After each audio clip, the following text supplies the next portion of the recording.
दिवस।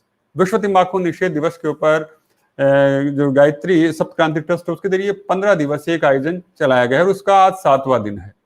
तो 7वें दिन के अंदर एक कार्यशाला रखी गई जिसके अंदर बात की जाएगी कि व्यसन मुक्ति को लेकर वो क्या काम कर रहे हैं और किस तरह से कर रहे हैं। आज आप लोग बहुत से नामचीन लोगों से जुड़ेंगे जो कि इस बात से तारुफ रखते हैं, ताल्लुकात रखते हैं। तो सबसे पहले तो शख्सियत से आपको रूबरू करवाना चाहूंगा जो कि ये सारे कार्यक्रम को शुरू करने वाले। लेकिन आगे बढ़े उससे पहले हम थोड़ा सा ब्रेक लेते हैं और आगे बढ़ते हैं।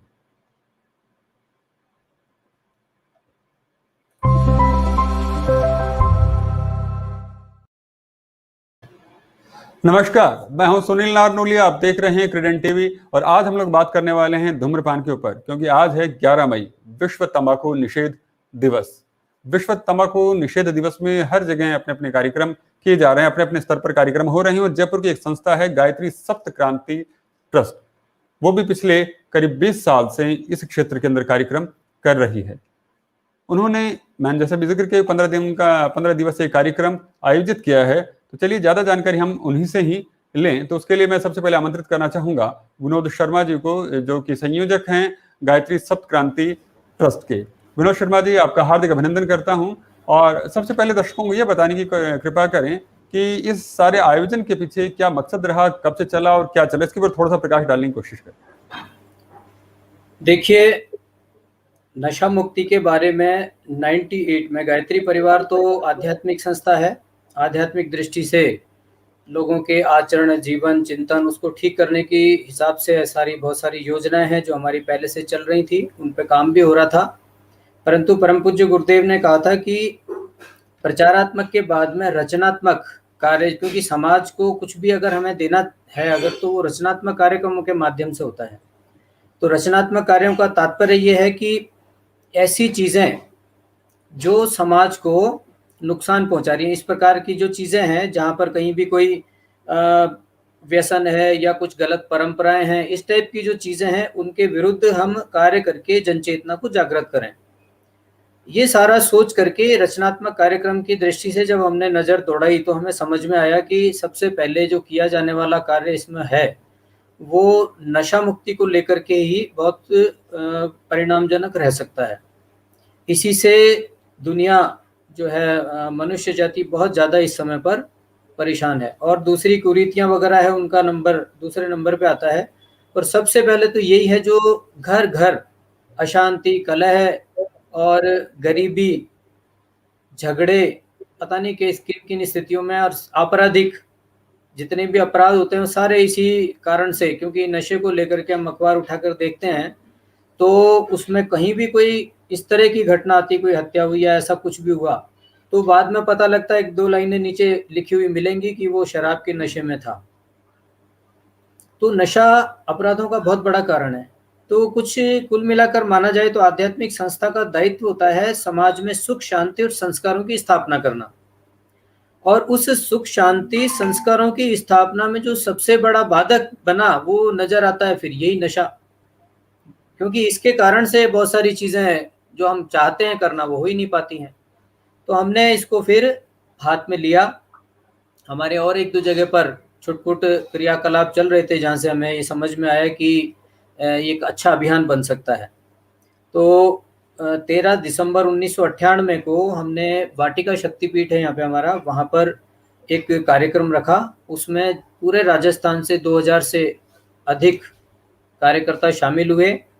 टिब्रेवाल जी जो उस समय राज्यपाल थे वो वहाँ पर उस कार्यक्रम में अतिथि के रूप में पधारे। और शांति कुंज जो हमारा केंद्र है वहाँ से वीरेश्वर उपाध्याय जी, बहुत बड़े साधक तपस्वी हैं, वो यहाँ पधारे और उनके माध्यम से संकल्पित होकर के उस दिन से जो शुरुआत हुई, उसके बाद में गायत्री कुंज, गायत्री सप्तक्रांति ट्रस्ट जो पहले वाटिका शक्तिपीठ के माध्यम से भी काम करता था, उसने मुड़कर नहीं देखा और आगे से आगे सबसे पहले कार्य योजना, फिर उसकी किस प्रकार से हम काम कर सकते हैं, 15 सूत्री योजना बनाई। विद्यालयों में कैसे, कार्यालयों में कैसे, प्रचार के लिए दीवार लेखन है, ये जो प्रदर्शनी का निर्माण है, फिल्म का निर्माण है, जहाँ जहाँ जिस तरीके से नशा मुक्ति के लिए काम कर सकते थे उस किसी भी फील्ड को छोड़ा नहीं, हर तरह से। तो उसमें फिल्म निर्माण भी 6 हमने किया, प्रदर्शनी 50 पोस्टर की तैयार की, मार्गदर्शिका एक 200 पेज की तैयार की, जिसमें पूरा विवरण आ जाता है। कोई भी उसको पढ़ करके अगर काम करेगा तो उसमें जो कुतर्क वो लोग करते हैं उनके क्या जवाब होने चाहिए, अलग अलग नशों के कारण से क्या क्या दुष्प्रभाव होते हैं, उनके लिए क्या इलाज हो सकते हैं, तरीका क्या है दूर रखने का, ऐसे हर चीज उसमें शामिल करके बहुत सुंदर पुस्तक वो बनी है। तो वो है, ऐसे बहुत सारी चीजें हैं, मतलब जो भी सहायक सामग्री चाहिए नशा मुक्ति के लिए वो हमने कोई कमी नहीं छोड़ी है। सब चीज, तरह तरह के पैम्पलेट हैं, तरह तरह के संगीत तक भी हमने जो है संगीत की भी सीडीज बना रखी हैं, बहुत सारे संगीत भी इसके लिए तैयार किए हैं। और फिल्म में तो आप खुद ही हमारे साथ में शामिल रहे हैं। तो चलिए चलिए, मुझे हाँ, लग रहा है कि आपके इस जो महापरियोजन चल रहा है इसके एक बहुत बड़ा पहिया जो आपके साथ में बरसों से जुड़कर रहा है, डॉक्टर धर्मवीर कटेवा जी, वो भी हमारे साथ जुड़ चुके हैं, तो मैं उनका भी अभिनंदन करना चाहूंगा। डॉक्टर धर्मवीर कटेवा जी, आपका हार्दिक अभिनंदन है। डॉक्टर धर्मवीर कटेवा जी को वैसे किसी पहचान की आवश्यकता नहीं है ना, और मैं कहूँ कि इंडियन अस्थमा केयर सोसाइटी के सचिव हैं। और मैं हार्दिक अभिनंदन करते हुए डॉक्टर साहब से एक जो सवाल जो मेरे जहन के अंदर आता है, डॉक्टर साहब आप इतने वर्षों से नशा मुक्ति को लेकर इतना उल्लेखनीय कार्य कर रहे हैं कि जिसकी जितनी प्रशंसा की जाए बहुत कम है। तो सबसे पहले तो मुझको साधुवाद और प्रणाम कहता हुआ एक सवाल जो मेरे जहन में आता है, आप अक्सर मरीजों से मिलते होंगे, लोगों से मिलते होंगे जो नशे की लत के अंदर जकड़े जा चुके हैं और परेशान भी हैं, लेकिन उसके बावजूद भी वो नशा छोड़ नहीं पाते, इसके पीछे क्या वजह रहती है? एक तो आपका नमस्कार, प्रणाम नानोलिया साहब, आपके दीदार हो रहे हैं, अच्छा लगता है। एक तो मैं सही करूं, मैं एक्चुअली डॉक्टर नहीं हूं। नहीं अच्छा अच्छा। डॉक्टर नहीं हूं, हालांकि ये जो आप कह रहे हैं ये उस वक्त भी जो महामहिम थे उन्होंने जब डॉक्टर के साथ तो उन्होंने भी संबोधित किया था कि डॉक्टर धर्मवीर कटेवा। तो डॉक्टर शिव गौतम और हमारे साथ के जो सीबी शर्मा डीआईजी हैं वो रिटायर हुए, बोले तेरे को तो बिना पढ़े ही डॉक्टर की डिग्री मिल गई। तो मैं डॉक्टर, क्योंकि वाइस चांसलर ने दी है आपको, गवर्नर ने बोला है, तो वो नहीं हूँ, लेकिन डॉक्टर के साथ है, उनसे सीखता हूँ। डॉक्टर वीरेंद्र जी के साथ दूसरे लोगों को तो उनको लगता है कि ये भी कहीं डॉक्टर है। तो आपका धन्यवाद, और आप बहुत ही अच्छे मुद्दे उठाते हैं, बहुत ही बधाई आपको।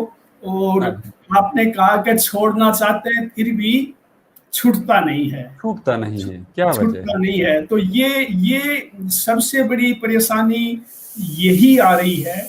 दिन भर आज चर्चाएं थी, हर पे है, आपने जो 10% किया कि मैं छोड़ना चाहता हूं लेकिन चाह के कि मैं छोड़ नहीं पाता हूं। इसमें सबसे जो मनोवैज्ञानिक हैं, दूसरे जो सामाजिक चिंतन वाले लोग हैं, वो ये कहते हैं कि कहीं ना कहीं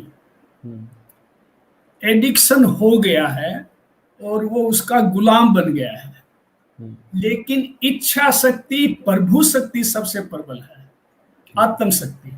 अगर वो इच्छा शक्ति हो तो छूट सकता है। ये इस तरीके से हम समझ सकते हैं इस बात को, जैसे कई बार जो गाड़ियां होती हैं उनकी बैटरी डाउन हो जाती है और वो स्टार्ट नहीं होती सेल्फ से, लेकिन उसको फिर धक्के से हम स्टार्ट कर देते हैं, लेकिन चलना तो गाड़ी को ही है, चलना तो गाड़ी, स्टार्ट तो दे दिया आपने, उसको छोड़ने वाले को प्रेरित कर दिया आपने, हर तरीके से वो उसको दुष्परिणामों को समझ भी रहा है, घर की परेशानियों को भी समझ रहा है, और आपने उसको बूस्टिंग दे दी और वो उसने कहा ठीक है मैं कल से छोड़ रहा हूँ या आज से ही छोड़ रहा हूँ।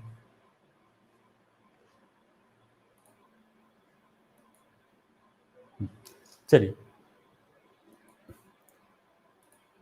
अब मैं अगली शख्सियत से जिनसे आपसे रूबरू करवाना चाहूँगा, वो हमारे साथ में जुड़े हुए अमरदीप सिंह जी हैं, जो कट्स संस्थान से जुड़े हैं। और कट्स संस्थान वो है जो उपभोक्ता संरक्षण को लेके अच्छा खासा काम करती है। तो सबसे पहले तो मैं आपका अभिनंदन करते हुए अमरदीप जी, आपसे ये सवाल जो आता है कि हम किसी भी विज्ञापन को देखते हैं और विज्ञापन का उद्देश्य हमेशा यही होता है कि प्रोडक्ट को बड़ा ग्लोरीफाई करके दिखाया जाए, जिससे कि उपभोक्ता उसको ज्यादा से ज्यादा खरीद सके, है ना। यानी कहने का मतलब कि उपभोक्ता के दिमाग को कैप्चर करना, उसको अपना गुलाम बनाना, कुछ इस तरह से प्रस्तुत करना चीज को कि उपभोक्ता उसमें हो, कोई प्रोडक्ट में दम हो या नहीं हो, लेकिन उसे खरीद ले। और अब आप उपभोक्ता संरक्षण के कानूनों को लेकर और उनके संरक्षण को लेके खड़े हैं, बहुत उम्दा काम कर रहे हैं। तो एक सवाल मेरे जहन में जो आ रहा है वो ये होता है कि यही सेम पद्धति है, यही बिल्कुल समान पद्धति है अपने नशे को लेकर भी की जाती है। कहने का मतलब कि अगर शराब का विज्ञापन है आप उसे देखिए, अब सिगरेट का विज्ञापन है देखिए, ठीक है चलो हम कुछ हद तक मानते हैं कि अब सरकारी चैनलों पर ये चीजें बंदिशों में हैं, लेकिन प्राइवेट चैनलों की अगर हम लोग बात करें तो वहां पर खुलेआम धड़ल्ले से उसी तरह से हो रही है। और कहीं ना कहीं उसके साथ में एक मर्दाना जो छवि को जोड़कर दिखाया जाता है, तो उसको लेकर आपका क्या कहना है कि इसमें किस तरह बंदिशें होनी चाहिए और कितना क्या किया जाना चाहिए, इसके ऊपर थोड़ा सा प्रकाश डालिए। सबसे पहले तो आपको नमस्कार, आपके सभी दर्शकों को नमस्कार और विश्व तंबाकू निषेध दिवस की शुभकामनाएं सभी को। तो जैसा कि आपने सवाल किया है कि जो जिस तरह के एडवर्टाइजमेंट और विज्ञापनों में तंबाकू और उससे जुड़े उत्पादों को बढ़ावा दिया जा रहा है, तो इसके बारे में हम अपने विचार रखें तो हम आपको बताएं कि जो हमारा अधिनियम है, जो तंबाकू निषेध अधिनियम जिसको कोटपा के नाम से जाना जाता है 2003 का, उसमें किसी भी तरह के तंबाकू के उत्पादों का विज्ञापन करना निषेध है। और उसके अलावा किसी भी तरह के जो किसी भी प्रोडक्ट को लॉन्च करना या किसी भी तरह के विज्ञापन को सपोर्ट करना या किसी भी तरह के इवेंट कार्यक्रमों को सपोर्ट करना भी इसमें निषेध है। लेकिन दुर्भाग्य से कानून की खामियों को अपनाते हुए जो हमारे जो जैसा आप जानते हैं, हम सभी जानते हैं कि ये मार्केटिंग का युग है, मार्केटिंग का विज्ञापनों का युग है, चीजें जो दिखती है वो बिकती है। तो उसका फायदा उठाते हुए जो तंबाकू की कंपनियां हैं, जो उद्योग हैं, वो ज्यादा से ज्यादा विज्ञापन करते जा रहे हैं। और आप देखते होंगे कि इतनी बड़ी लॉबी है तंबाकू जो उद्योग इतनी बड़ी लॉबी है कि इसमें बड़े बड़े फिल्म स्टार इसका विज्ञापन करते हैं। और ये सैरोगेट एडवर्टाइजमेंट जो आप देखते होंगे कि जो तंबाकू से मिलते जुलते नाम को उपयोग में करते हुए पान मसाला को बेचा जा रहा है और उसमें बड़े बड़े स्टार आजकल विज्ञापन कर रहे हैं। तो ये बड़ा दुर्भाग्य है हमारे देश में। और जो सरकारी चैनल है, जैसा आप कह रहे थे, वहां पर इस पे अच्छे से इसे लागू किया जा रहा है कि तंबाकू के उत्पाद नहीं दिखाए जाते हैं, लेकिन दुर्भाग्य से जो प्राइवेट चैनल है वो इसको ज्यादा से ज्यादा दिखा रहे हैं, जो कि पूरी तरह से गलत है। इसको चैलेंज किया जाना बहुत जरूरी है, क्योंकि जो हमारी जो युवा पीढ़ी है, और जो हम चर्चा भी करेंगे हमारे एक्सपर्ट और इस पे अच्छे से विचार भी डालेंगे कि आपको पता होगा कि हर रोज लगभग 5,500 युवा तंबाकू का उत्पाद शुरू कर रहे हैं।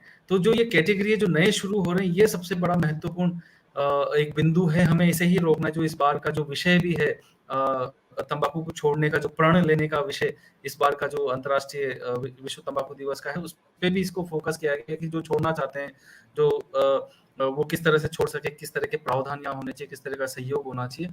तो यहाँ पर उस कैटेगरी को फोकस किया गया है कि जो उपयोग कर रहे हैं और जो नए जुड़ रहे हैं उनको भी रोका जाए। तो लेकिन ये जो एडवर्टाइजमेंट है, ये सबसे बड़ा रोल प्ले करते हैं कि यहाँ पर हम रोक नहीं पाते हैं नए उपभोक्ताओं को जुड़ने के लिए, जो खासतौर से हमारी आने वाली पीढ़ी है, हमारी युवा पीढ़ी है। और उसमें बहुत बड़ा योगदान इस सैरोगेट या जो विज्ञापन है उनका है, जो हमारे बड़े बड़े फिल्म स्टार पान मसाला के नाम पे या किसी अन्य तौर तरीकों से जो इसको बेचने की कोशिश कर रही है। ये बड़ा दुर्भाग्यपूर्ण है और इसमें हम सभी लोगों को मिल करके इसको रोकने के लिए प्रयास करने चाहिए। चलिए, बड़ी खूबसूरत सी बात कही। और हमारे साथ में एक अगली स्पीकर हैं, निशत हुसैन साहिबा भी जुड़ चुके हैं। निशत हुसैन साहिबा, आपका बहुत बहुत आदर और अभिनंदन के साथ में इस्तकबाल करता हूँ। हुसैन साहिब, जो निशत हुसैन साहिबा हैं, ये प्रेसिडेंट है national Muslim women welfare society की। आपसे एक औरतों को लेके एक सवाल मेरे जहन के अंदर आ रहा है, जो मैं आपसे जानना चाह रहा हूँ कि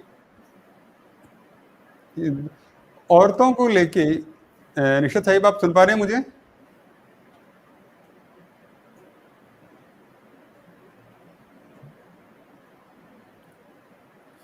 चलिए, शायद लगता है कि कोई नेटवर्क का प्रॉब्लम है।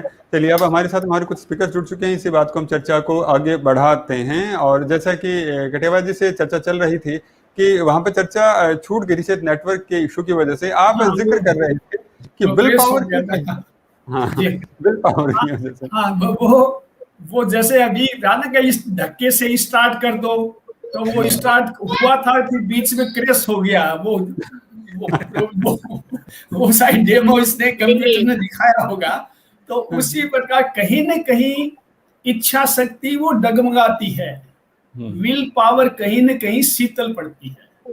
तो छोड़ने का मादा छुटाते हैं निशांत हुसैन जैसी बहादुर मोहतरमा महिलाएं, बहन जी, इन्होंने दारू मुक्त किया अपने क्षेत्र को। तो विल पावर सबसे बेहतरीन है और सबसे अच्छा है। लगाना, नशा लगाना, धूम्रपान करना, शुरुआत करना बहुत आसान है, छोड़ना तो गाड़ी को धक्का दे के स्टार्ट करना है, फिर उसको कंटिन्यू रखना है।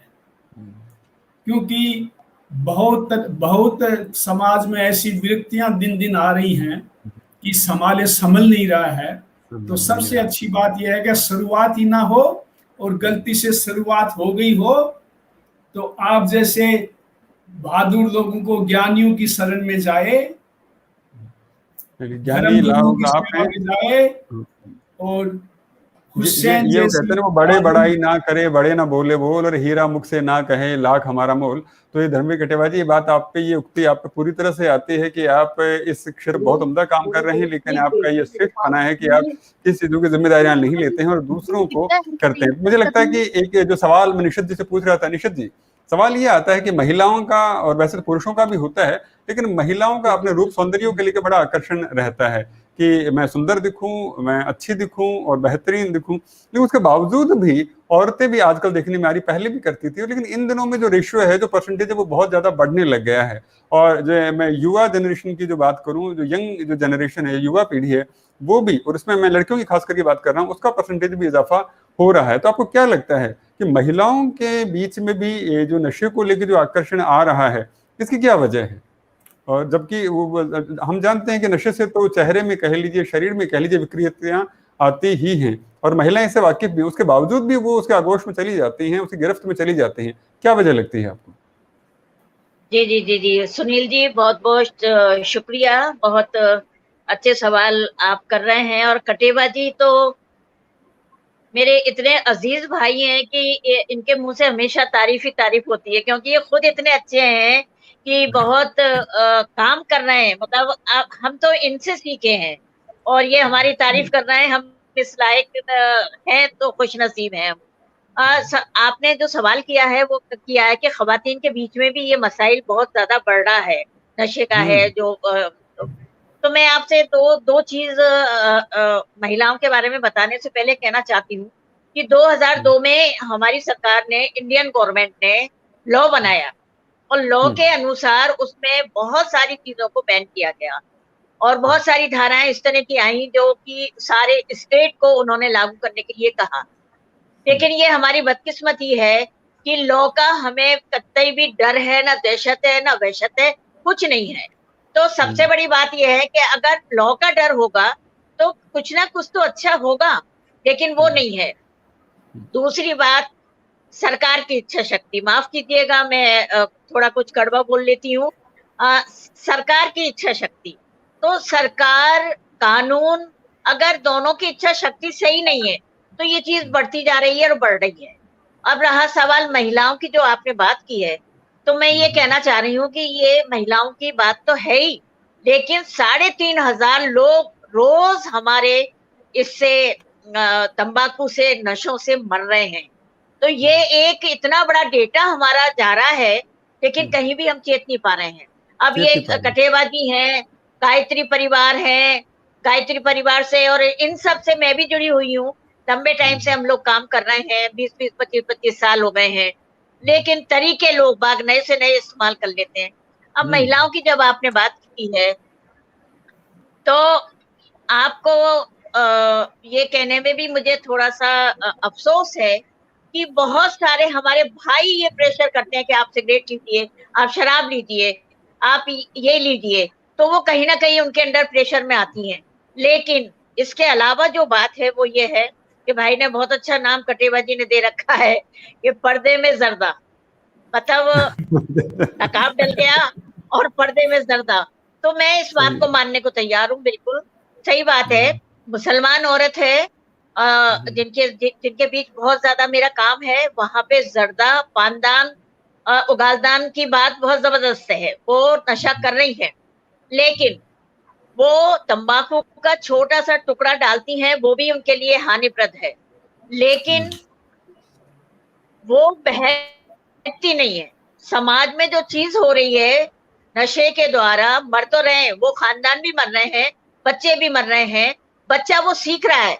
जैसे कि हम लोग कच्ची बस्ती में बहुत काम करते हैं, वहां पे हमने शराबबंदी करवाई, वहां पे थैली पी के फेंक दी उन्होंने, और बच्चा गया, उसने एक घूंट उसमें पड़ी थी, वो पी ली उसने, तो वो भी आदी हो रहा है, वो सोच रहा है मेरा बाप तो बहुत अच्छा काम कर रहा है। तो हमें जो जागरूकता लानी है वो दोनों लोगों में लानी है, आदमी और औरत में भी। औरतों का बहुमत बहुत ज्यादा नहीं है, लेकिन हाँ, अगर आप बिल्कुल देखेंगे बिल्कुल। कि अगर आप गांव में चले जाएंगे, देखिए गांव की बात करना चाहूंगी, जितने भी हमारे गांव हैं और वहां पे जो भी हमारी महिला जो काम करती है खेती में बाड़ी में, सब बीड़ी पीती हैं, सब बीड़ी पी रही हैं, खूब फूंक रही है बीड़ी। तो कैसे हम जाके गांव गांव में ये समझाएं कि आपकी सेहत के लिए ठीक नहीं है? क्योंकि आदमियों से जब बात करते हैं तो कहते हैं हमारे गैस बन रहा है, हमारे तो गैस। मैं कई बार पुलिस के साथी बीड़ी पीते सरेआम, जबकि कानूनी अपराध है कि आप नहीं, धारा 5 के अनुसार आप आम जगह पे नहीं पी सकते, लेकिन वो पी रहे हैं। तो मैंने कई बार टोका, रोक के, तो कहने लगे मैडम गैस बनती है बहुत ज्यादा, इसलिए बीड़ी पी रहा हूँ। तो ये कहीं ना कहीं जो बहाना चलता है, आपकी बात को तो वो सपोर्ट एक करता बड़ी हुआ एक बात। अनिता गुप्ता जी हैं, उनका कमेंट भी आया है कि नशा छुड़ाने का जब प्रयास करते हैं तो नशेड़ी का जवाब रहता है कि जो लोग नशा नहीं करते वो कौन से स्वस्थ रहते हैं, और फिर वो नशा छोड़ने से इनकार कर देते हैं। तो ये है, तो बिल्कुल दुरुस्त फरमान जी, कंटिन्यू करें आप। हाँ निशित जी, आप कुछ कह रहे थे? क्या क्या सवाल किया था? निशित जी, आप कुछ कह रहे थे? मैं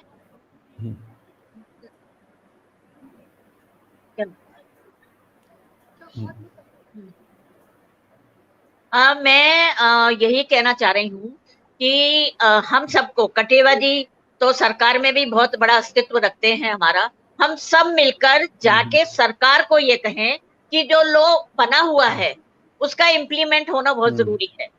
अब कहीं ना कहीं सरकार भी इन सब चीजों से जुड़ी हुई है, सरकार को भी टैक्स मिलता है सब चीजों का।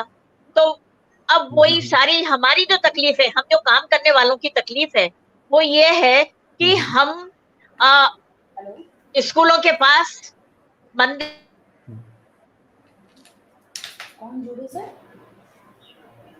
बीएल सोनी जी जुड़े? नहीं सर। शायद निशित जी की तरफ से थोड़ा नेटवर्क का इशू आ रहा दिख रहा है। सारा इस्तेमाल कर रहे हैं, दुकानें खुली हुई हैं सरेआम, कलेक्टर की दीवार से खड़े होके देख लीजिए आप, साइकिल स्टैंड पे लेके बैठे हुए। तो हम कहाँ कहाँ रोकें?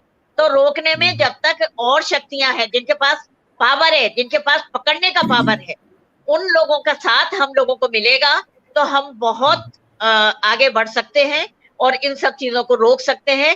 और जिस तरह से हमारा मुल्क बर्बाद हो रहा है इन तंबाकू नशे में, कम से कम 26,000 केमिकल्स हमारी बॉडी में जाते हैं इनके सबके जरिए। तो ये सब रुकना बहुत जरूरी चीज है, और इसके लिए हम जितना हो सकता है काम कर रहे हैं और सब मिलकर काम करेंगे। ये जो हमारे भाई बैठे हुए इधर, दीप सिंह जी, ये भी बहुत अच्छा काम कर रहे हैं, सब कर रहे हैं। तो हम सब एक ग्रुप बन जाएं और एक मुट्ठी की तरह खड़े होकर इसके आगे अभियान को हमको चलाना पड़ेगा। ये मेरा कहना है। बहुत बहुत उम्दा बात कही, यानी कहने का मतलब कहीं ना कहीं हमें हमारी जो जिम्मेदारी है उसको लेना पड़ेगा, और एक आत्मशक्ति है, जैसे उसका कटेवा जी ने बड़ा खूबसूरत जिक्र किया था कि अगर इस चीज पे निजात लेनी है, अगर हम इस पर कंट्रोल करना चाहते हैं तो कहीं ना कहीं हमें अपने आत्मबल को मजबूत करना पड़ेगा।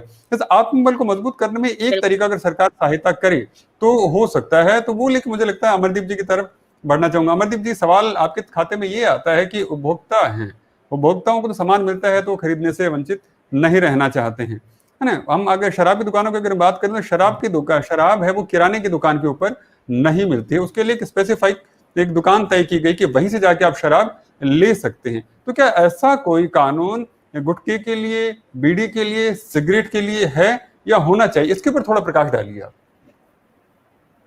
क्योंकि अगर इस तरह का कुछ कानून बन जाता है या अगर है उसका सही ढंग से इम्प्लीमेंटेशन हो जाता है तो मुझे लगता है कि कहीं ना कहीं उसकी बिक्री के ऊपर एक अच्छा खासा प्रभावकारी दबाव आ सकता है, अंकुश लग सकता है। जी जी।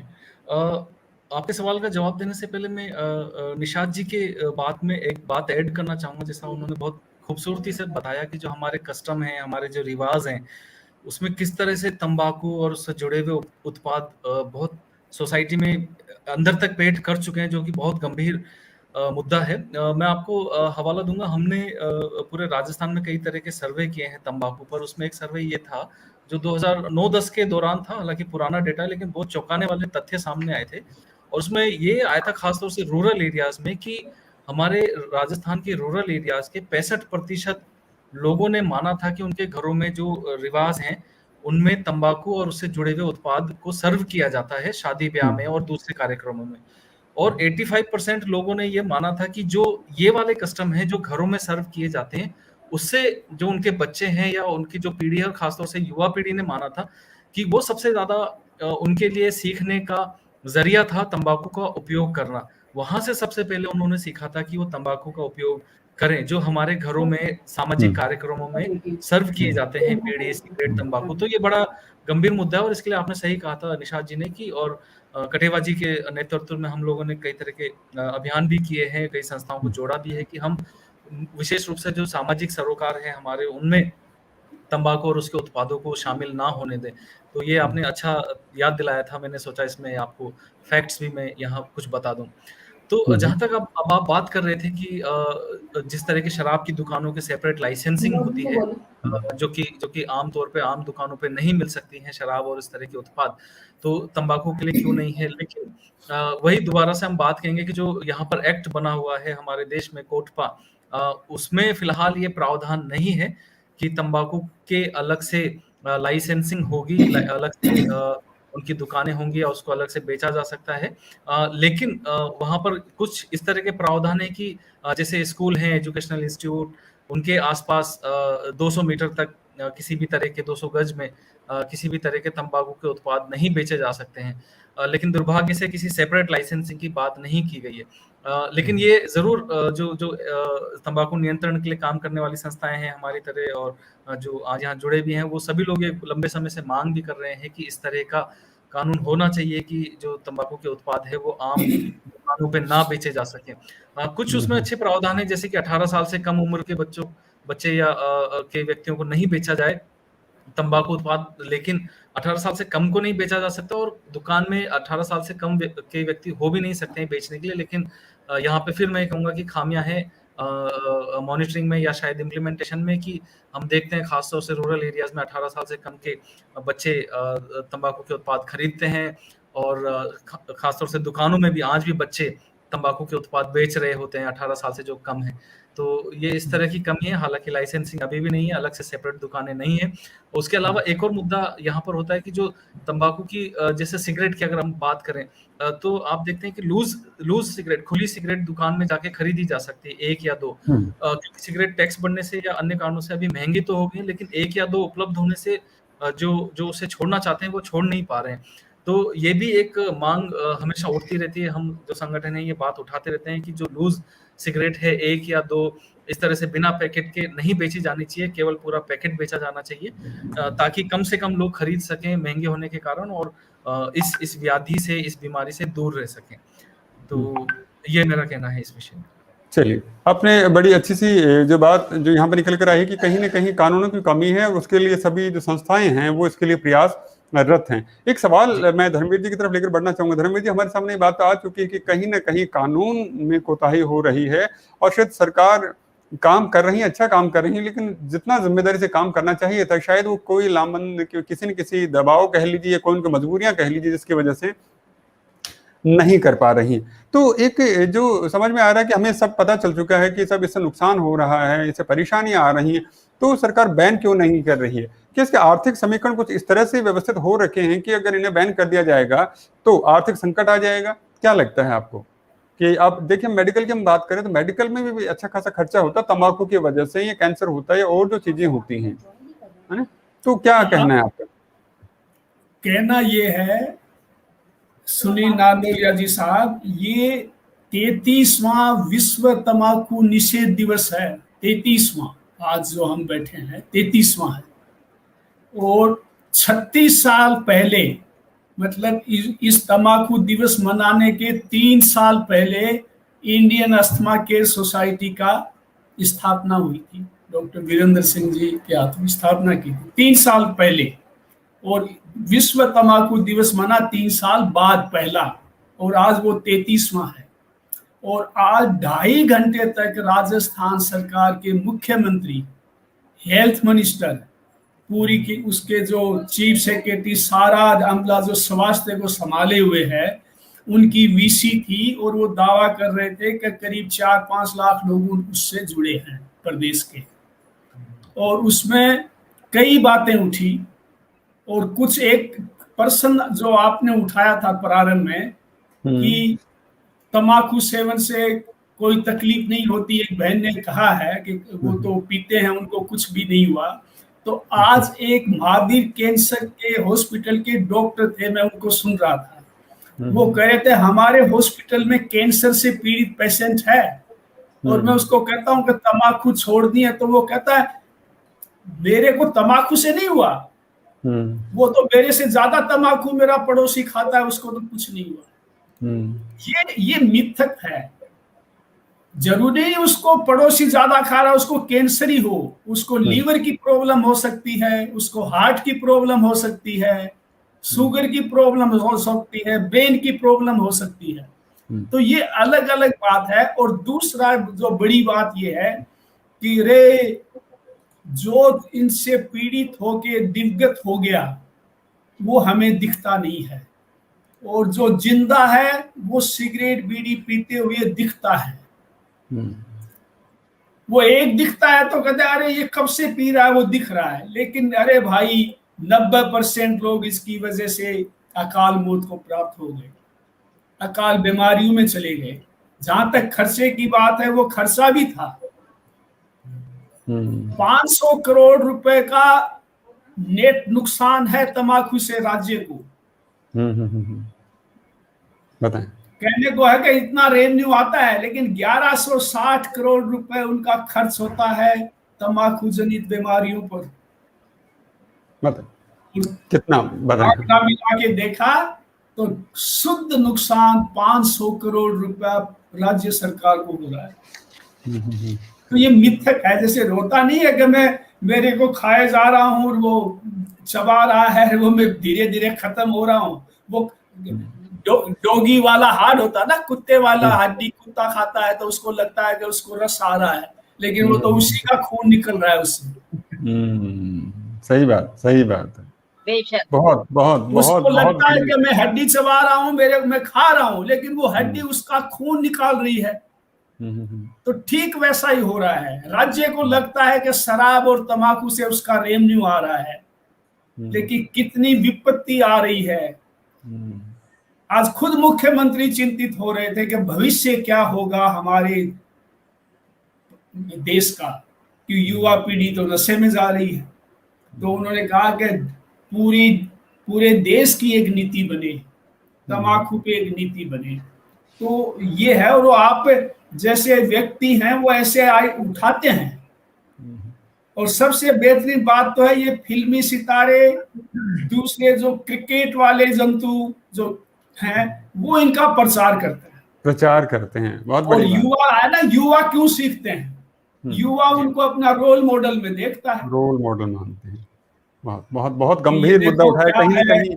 ये मैं गुटखा खा रहा हूँ, ये आ रहा हूँ, रोज टीवी पे आता है। मैं टीवी वालों को भी बोलता हूँ कि भैया अगर आप ये तंबाकू, आप मीटिंग तो करते हो, बुलाते भी हो, चर्चा भी करते हो, लेकिन आपकी हेडलाइन तो पान मसाले वाले देते हैं आपकी हेडलाइन। बिल्कुल बिल्कुल बिल्कुल बिल्कुल बिल्कुल बहुत। और दूसरा तंबाकू पे जो है एक विचार आज और आया था किसी का कि शराब तो अवैध भी बनती है और किसी रूप में बन जाती है, हथकड़ी बनती है, लेकिन भाई तंबाकू तो खेत से आती है ना, तो उसके तंबाकू के उसको उत्पादन पे ही बंद करो, उसकी उत्पत्ति बंद कर दो ना।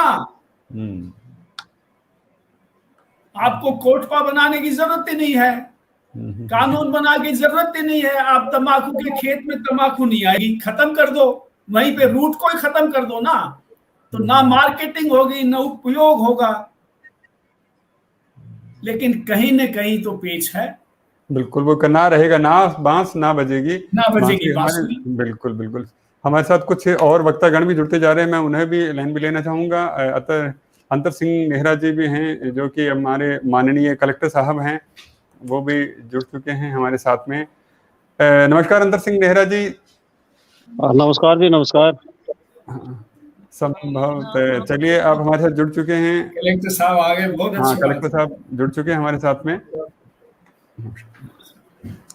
सर, अभी ये जो चर्चा चल रही थी कि जो नशे के जो नुकसान हैं उनको लेके बात चल रही थी कि नशे के ये नुकसान होते हैं, और सरकार को, जैसे अभी धर्मवीर कटेवा जी ने बहुत बड़ी बात कही कि सरकार को कहें या राष्ट्र को, मैं हम सिर्फ राज्य की अगर बात करें तो भी अपने 500 करोड़ का नेट नुकसान बताया है कि जो तंबाकू जो बिकती है बाजार में और उसकी वजह से जो नुकसान होता है उससे 500 करोड़ से ज्यादा का नुकसान होता है। तो पहले तो मैं आपसे ये जानना चाहूंगा कि सरकार की क्या नीति निर्देश क्या है तंबाकू को लेकर, इसके विक्रय को लेकर, उसके पाबंदियों को लेकर, उसके ऊपर थोड़ा प्रकाश डालिए तो हम आगे अपने सवालों पर बढ़ सकें। किस दिशा में, किस तरह से कार्य कर रही है सरकार? नहीं, निश्चित रूप से राज्य सरकार इसके प्रति गंभीर है। ये मानते हैं कि इस प्रकार को इसको बिल्कुल हतोत्साहित किया जाना चाहिए, और इसी परिस्थितियों में जो स्कूलों से 100 मीटर की दूरी पर अन्य जो निर्देश हैं उसके तहत कार्रवाई करने के लिए प्रतिबद्ध है। परंतु ये एक, जैसा मैं आपको एग्जाम्पल बताऊं, मैं कभी एक्साइज में था तो उस समय ये जो डोडा पोस्ट के संदर्भ में मैंने एक लेटर लिखा था, मैंने ये एक निवेदन किया था कि मैंने कहा इसमें राज्य सरकार को सिर्फ 70 करोड़ रुपए प्राप्त होते हैं, और इस नशे को बंद करने के लिए 70 करोड़ कोई बहुत बड़ी कीमत नहीं है। और कुछ समय बाद में उसको बिल्कुल बैन किया गया। तो मैं ये मानता हूं कि ऐसी परिस्थितियों में इसके संदर्भ में भी ये बिल्कुल विचार होना चाहिए। और इसमें जो, जैसा कि पूर्व वक्ता कह ही रहे थे कि किसी भी जो इसका जो प्रोडक्शन है वो किसी भी काश्तकार को इसके लिए कोई लाइसेंस या वो नहीं दिया जाना चाहिए। और क्योंकि आप किसी भी परिस्थितियों में इसको आप रूट कॉज को जैसे वहीं नहीं बंद करेंगे तब तक इसका प्रचार प्रसार चलता रहेगा। और बच्चों में लगभग कुछ लोगों में ये पीयर प्रेशर में भी करके ऐसा कार्य करते हैं। कॉलेज जाते समय, स्पेशली 12th क्लास से होने के बाद जो ही कॉलेज में जाते हैं तो वहाँ इनको एक भ्रांति रहती है कि भाई मैं इस स्मोकिंग करने से कूल नजर आता हूँ, जबकि ये पता नहीं है कि वो खुद ही कूल की तरफ जा रहे हैं। तो और उसके बाद में इनका क्या हश्र होगा ये भविष्य ही इनको पता लगेगा। तो मेरा मानना है कि इसको बिल्कुल यथासंभव केंद्र सरकार को, जैसे यदि उनके डोमेन में है तो उस संबंध में मेरे को पूर्ण जानकारी नहीं है इसकी, परंतु यदि जिसके भी डोमेन में है तो इसको तो स्नैच या जैसे भी संभव हो इसको बैन किया जाना ज्यादा उचित रहेगा। इसमें बिना उसके इसका जो है ना प्रसार प्रसार रुकना बड़ा मुश्किल है। निश्चित रूप लोग ये कहते हैं कि भाई अवैध रूप से होगी, परंतु अवैध रूप से इतनी नहीं हो सकती जितना कि इसमें रहेगा। फिर काश्तकार को डर भी रहेगा धीरे धीरे। तो उसमें यदि इसके संदर्भ में बहुत ही सख्त वो निर्देश या उसमें आदेश केंद्र सरकार को या राज्य सरकार को इसमें देना होगा। जैसे एक्साइज ड्यूटी तो इस पर टैक्स तो काफी बढ़ा दिया गया है, परंतु इसके बावजूद भी जो आदमी है तो वो कई बार इसमें टैक्स बढ़ाने के बाद भी हो सकता है इसका कुछ कम हो जाता होगा उसका कंजम्पशन। बट ये देखा गया है कि टैक्स बढ़ाने के बाद में भी इसका जो है ना प्रचार प्रसार या इसका यूज जो है वो ज्यादा खत्म हुआ नहीं है। तो ये आवश्यक है कि इस संदर्भ में कोई लीगल रूप से इसको, कानूनी रूप से इसको बढ़ाया जाए, क्योंकि सोसाइटी में प्रचार प्रसार काफी हो चुका है, अवेयरनेस भी काफी है। इसके बावजूद भी यंग जनरेशन से लेकर, जैसा ये बताया था कि आजकल मीडिया इतना हो गया, सोशल मीडिया से लेकर और उसमें भी लोगों को जब ये टीवी पर है या मूवी में है, यदि स्मोक करते हुए, ड्रिंक करते हुए दिखाते हैं तो आदमी को लगता है कि यही एक जो हमारे रोल मॉडल है वो ऐसा कर रहे हैं तो हम भी ऐसा क्यों नहीं किया। हाँ, इसलिए बड़ी खूबसूरत बात कही। कहीं न कहीं नशे को लेके मर्दानिया हैसियत से जोड़ दिया गया है कि जो नशा करता है वो मर्द है ना। मैं बहुत सारे, हम अगर ऐसे विज्ञापनों को अगर हम देखते हैं तो उसी तरह का मान ले सरकारी चैनलों पर तो उपलब्ध नहीं है, लेकिन प्राइवेट चैनलों पर जो दिखाई जाते हैं, क्योंकि इसके ऊपर को अंकुश तो लगाया जाना चाहिए ना सरकार की तरफ से कि भाई इस तरह से आप नहीं कर सकते। नहीं, आपको देखा होगा शायद इसको प्रोहिबिटेड है, परंतु वो क्या है उसका बया मीडिया निकाल लेते हैं कि गुटखे के इसमें मसा तो तंबाकू नहीं, गुटखे का नाम से करते हैं या उस प्रकार से आपने देखा होगा। वैसे मेरे हिसाब से इसको जो तंबाकू इसमें जो है जैसे शराब है, तंबाकू है, इनके एडवर्टीजमेंट पर बैन है, लीगली बैन है। परंतु वो क्या है कि उसको जो है पान मसाले के नाम से करते हैं, उसमें तंबाकू रहित एडवर्टीजमेंट जारी करते हैं। तो उन्होंने एक गली निकाल रखी है इस संदर्भ में। तो वो भी आवश्यक है कि उसको भी प्लग किया जाए और इसको बंद किया जाए। बहुत बहुत उम्दा फरमाया। और हमारे साथ में बीएल सोनी साहब भी जुड़ चुके हैं। मैं अभिनंदन और आभार व्यक्त करना चाहूंगा बीएल सोनी साहब का। बीएल सोनी साहब, आपका शायद माइक म्यूट है, इसे अनम्यूट कर लेते हैं। सोनी साहब जो हमारे महानिदेशक है एंटी करप्शन ब्यूरो के, और हमारे साथ जुड़ चुके हैं। बीएल सोनी साहब, एक जो सवाल निकल कर आता है, शुरू में विनोद शर्मा जी ने भी इस बात का जिक्र किया था कि कहीं ना कहीं अगर हम लोग आसपास के माहौल के अंदर अगर देखते हैं तो उसके अंदर ये देखने में आता है कि जितना भी जो क्राइम होता है उसके अंदर एक जो महत्वपूर्ण हिस्सा है वो इस बात पे की तरफ इशारा करता रहता है कि वो जो क्राइम करने वाला जो भी है उसने नशा कर रखा था। हो सकता है शराब का हो सकता है, या फिर शराब के लिए हो सकता है, न किसी भी तरह का हो सकता है। तो इस तरह की कैसे रहता है, आप उसको थोड़ा सा प्रकाश डालिए, है ना, ये जो सारा है। देखिए, सबसे पहले तो मैं आपको धन्यवाद देना चाहूंगा कि बड़ी महत्वपूर्ण विषय पर आप लोग चर्चा कर रहे हैं। जरूर अपराध में, आप मेरे को सुन पा रहे हैं? हाँ बिल्कुल बिल्कुल, हम सुन पा रहे हैं आपको। देखिए, अपराध में नशे का उपयोग बहुत होता है और ये हर पुलिस अधिकारी अच्छे से जानता है। जहां तक मैं आज विश्व तंबाकू दिवस है तो मैं इस पे अपने आप को फोकस्ड रखूंगा कि कोटपा के तहत पुलिस खूब कार्रवाई करती है और हम राज्य स्तर पर भी इसको मॉनिटर करते हैं। लेकिन हमें ये समझना होगा कि ये बहुत बड़ी प्राथमिकता नहीं है पुलिस की। पुलिस को कई सारे गंभीर अपराधों से, कई सारे और जो राष्ट्रीय और अंतर्राष्ट्रीय स्तर के जो विषय हैं उनके ऊपर काम करना होता है। तो मैं इस मंच के माध्यम से आप सभी सिविल सोसाइटी के सभी महानुभावों से ये निवेदन करना चाहूंगा कि आप हमारा ध्यान आकर्षित करें जहां भी अगर ऐसा हो रहा है। कई वक्ता बता रहे थे कि खुलेआम पुलिस के लोग भी अगर बीड़ी पी रहे हैं, आप उनका, आजकल हर एक के पास मोबाइल है, आप उनका फोटो खींचें और अधिकारियों तक पहुंचाएं। तो हम धीरे धीरे करके जो भी उस जो कुरीति है उसको ठीक करेंगे। हम एक दूसरे का को सप्लीमेंट करके, कॉम्प्लीमेंट करके ही हम आगे बढ़ सकते हैं। एक दूसरे पे दोषारोपण से काम नहीं चलेगा। मैं इसमें 2-3 इश्यूज हैं जिनको इस माध्यम से फ्लैग करना चाहता हूं। पहला तो यह है कि मैं सोचता हूं कोटपा के अधिकार हमें सारे स्कूलों के जो प्रिंसिपल्स और टीचर्स हैं उनको भी देने चाहिए, जिससे कि उनकी स्कूल के आसपास 100 मीटर की परिधि में या वहाँ जो भी अगर इस तरह की जो प्रतिबंधित वस्तुएं हैं उनकी अगर सेल हो रही हो तो उस पे वो ऑन द स्पॉट कार्रवाई करके उन पे फाइन लगा सकें, रसीद काट के उनको दे सकें। दूसरा, हमारी जो सिविल सोसाइटी, बीएल सोनी साहब, मैं आपको रोक रहा हूँ। थोड़ा सा कोटपा के बारे में हमारे दर्शकों को विस्तृत बताइए कि क्या है ये कोटपा कानून, है क्या और किस तरह से इसको अमली जामा पहनाया जा सकता है, इसके बारे में थोड़ा सा बताइए।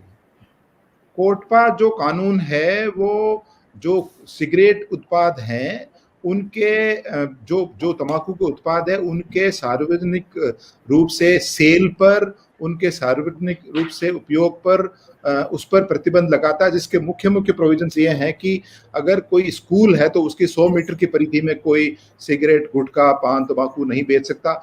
जो भी कोई गुटखा, पान, बीड़ी, सिगरेट, जो भी गुटखा, सिगरेट वगैरह बेच रहा है तो वहां उसको एक वार्निंग लगानी होगी। वहां पर एक पूरा एक लिखना पड़ेगा कि ये प्रतिबंधित मटेरियल है और ये 18 साल से कम के युवकों को नहीं बेचा जा सकता और ये हानिकारक है। तो और इसका विज्ञापन भी वर्जित है। तो इन सब प्रावधानों का के ऊपर मुख्य रूप से ये कर रखा है कि मुकदमा भी दर्ज हो सकता है कोटपा के तहत, लेकिन उसके साथ साथ 200 रुपए या 100 रुपए से 200 रुपए तक का जुर्माना किया जा सकता है ऑन द स्पॉट, जो भी स्मोकिंग पब्लिकली कर रहे हैं उनके लिए। तो हमें इस तरह जन जागरण बनाना पड़ेगा कि घर में आप जरूर अपने जो भी इस्तेमाल जो भी कर सकते हैं उसका कर सकते हैं, लेकिन पब्लिक प्लेसेज पे नहीं करें। उसके लिए एक जन जागरण अभियान अगर हम चलाएं तो निश्चित रूप से, और जैसा कि मैंने पहले निवेदन किया, पुलिस के लिए ये बहुत बड़ी प्राथमिकता नहीं है। अपराध में नशे का प्रयोग आपने शुरू में बताया, अपराध में नशा का प्रयोग पुलिस के लिए एक बड़ी समस्या है और इसीलिए पुलिस हमेशा नशे को चेंज करती रहती है। आपने हमेशा देखा होगा कि इतनी शराब पकड़ी गई, आज इतनी स्मेल आई, लेकिन जो ये तंबाकू वाला जो नशा है इस पर हम अभी बहुत ज्यादा इफेक्टिवली कार्रवाई नहीं कर पाए हैं। इस पे कार्रवाई का यही है कि जहां जहां भी आप एविडेंस बेस्ड हमको समय समय पर, क्योंकि आजकल हर जगह हेल्पलाइंस चल गई है, हर जिले ने एक व्हाट्सएप हेल्पलाइन दे रखी है, तो आपको जहां कहीं भी ऐसा कोई नजर आए कि कोई पुलिस अधिकारी, कोई राजकीय कर्मचारी इस तंबाकू का नाम पब्लिकली यूज कर रहा है, तो आप उसका फोटो ले लें, उस पर भेज दें, जिससे कि हम उसको पब्लिकली सैम भी कर सकें और उसके खिलाफ कार्रवाई भी कर सकें। यानी हमारे दर्शकों को जानकर बड़ी खुशी हो रही है, कहीं ना कहीं एक नई आस की किरण नजर आई होगी कि कोटपा नाम का एक कानून है जिसके अंदर cigarette and the other tobacco product amendment जो किया गया है उसके तहत ही बताया गया, और कहीं ना कहीं जहां तक मेरी जानकारी है उसके जो दायरा है वो पहले 100 यार्ड हुआ करता है, वो बढ़ा के 100 मीटर कर दिया गया है। चलिए, हमारे साथ में डॉक्टर राघव शाह भी जुड़ चुके हैं और अब हम लोग कुछ मेडिकल मुआयने की तरफ भी बढ़ते हैं। डॉक्टर राघव शाह डॉक्टर राघव शाह हमारे साथ जुड़ चुके हैं। डॉक्टर राघव शाह सेक्रेटरी में एमडी हैं। अच्छा लग रहा है आप सबके साथ यहाँ पे। चलिए, हमें भी बहुत अच्छा लग रहा है कि अब आप जैसे एक डॉक्टर के जरिए हमें इस मसले के ऊपर थोड़ा सा शुरू से ज्वाइन नहीं कर पा रहा था। नहीं, मैं समझ सकता हूँ कि इन दिनों डॉक्टर्स हैं बिल्कुल कोरोना वॉरियर्स की तरह काम कर रहे हैं, तो आप भी किसी न किसी जिम्मेदारी में फंसे हुए होगी, तो आपको एक सैल्यूट करते हुए जो सवाल जो निकल कर आता है मेरे जहन के अंदर वो, क्योंकि आप जाहिर सी बात है मेडिसिन से भी हैं और सेक्रेटरी से, दोनों से भी जुड़े हुए हैं। एक अक्सर जो बातें सुनने में आती है कि हम लोग नशा करते हैं तो ये होता है फायदा गिनाए जाते हैं ना, तो क्या होता है मेडिकल साइंस की अगर मैं बात करूं तो क्या नशा करने से किसी तरह कोई फायदा होता है?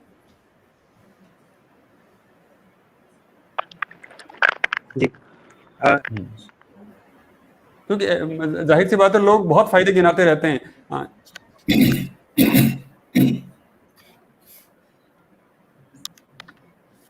हाँ, डॉक्टर राघव शाह।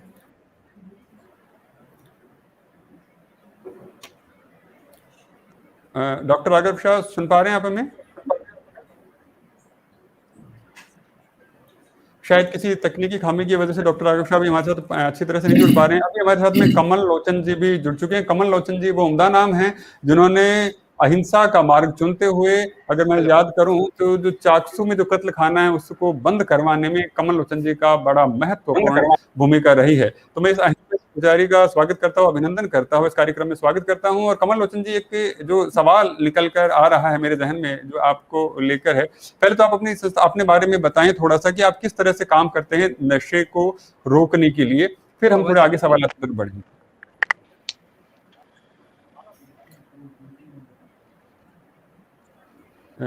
कमल लोचन जी, आवाज नहीं आ रही है आपकी तरफ से। हाँ, शायद एक बार चेक करें, माइक में कोई इश्यू हो सकता है।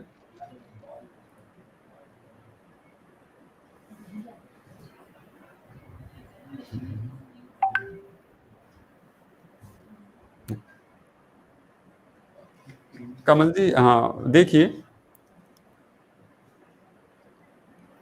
आवाज नहीं आ रही है आपकी हमें।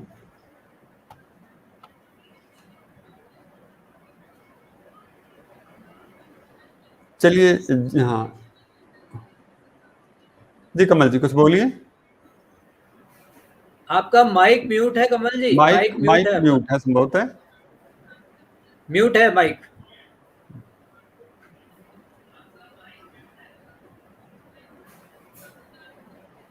चलिए, जब तक कमल जी इस तकनीकी खामी को दूर करते हैं तब तक मैं अगला सवाल लेकर एक बार निशत जी की तरफ दोबारा से बढ़ना चाहूंगा। निशत हुसैन साहिबा हमारे साथ जुड़े। निशत जी, आप सुन पा रहे हैं? निशत जी, हाँ निशत जी, एक जो सवाल चल रहा था महिलाओं को लेकर ही है, मुझे लगता है दूसरा सवाल भी आप ही की तरफ महिलाओं को लेकर आना चाहिए। हम ये जानते हैं कि जैसे आप इस नशे को लेके, नशा मुक्ति को लेके बड़ा उम्दा काम कर रही हैं, तो एक जो सवाल मेरे जहन में जो आ रहा है वो ये है कि क्या नशा करने से औरतों की प्रजनन क्षमताओं की अगर मैं बात करूं तो क्या उसमें भी नुकसान होता है, या फिर हम सिर्फ लंग्स तक ही सीमित है नशे का जो नुकसान है? पहले तो सबसे पहले जो सोनी साहब बैठे हैं, कमल जी बैठे हैं, बहुत बहुत आदाब। बहुत लंबे टाइम के बाद आप लोगों को देख रही हूँ तो बहुत खुशी हो रही है। सोनी साहब को देख के बहुत खुशी हो रही है, क्योंकि हम शुरू से देखते आ रहे हैं कि लंबे समय से आपका जो सहयोग समाज के लिए रहा है वो तो कोई भूल ही नहीं सकता। और वीमेन ऑर्गेनाइजेशन जितनी भी हैं वो कभी भी नहीं भूल सकती आपको, कि आप जैसा अधिकारी होना बहुत मुश्किल काम है। तो आप बिल्कुल जब जुड़ गए हैं तो हमें तो बिल्कुल ये फिक्र ही नहीं है कि अब कुछ उल्टा सीधा हो सकता है। और बधाई, जिस तरह का काम अभी आपका जो चल रहा है उसके लिए बहुत बहुत बधाई, क्योंकि ये भी एक देश की बहुत बड़ी समस्या है जिसको आप खुलकर लोगों को बता रहे हैं कि भ्रष्टाचार क्या चीज है। मैं जरा सा हटके बोल गई हूँ, उसके लिए मैं माफी चाहती हूँ, लेकिन सोनी साहब को देखकर रहा नहीं गया मुझे। नहीं, ये सब बिल्कुल। तारीफ की जब बहुत कहते छोटी हैं सी ये है, ऊर्जा का बहुत प्रस्ताव है। है। हाँ।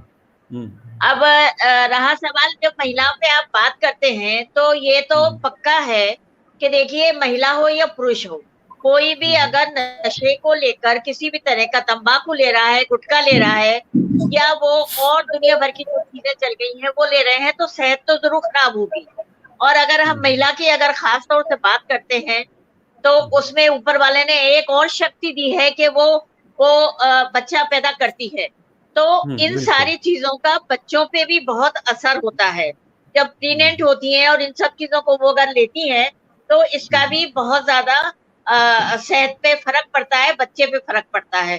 तो कुल मिलाकर अगर हम बात करें कि महिलाओं को किस तरह रोका जाए, तो जितना भी मैं काम कर सकती हूँ उतना कर रही हूँ। और खास तौर से जो जिस तरह से खानदानों का सिस्टम है बहुत सारी फैमिली में अभी भी चल रहा है, वहां पे कैसे हम उनको रोक पा रहे हैं, कैसे समझा पा रहे हैं, जर्दा है।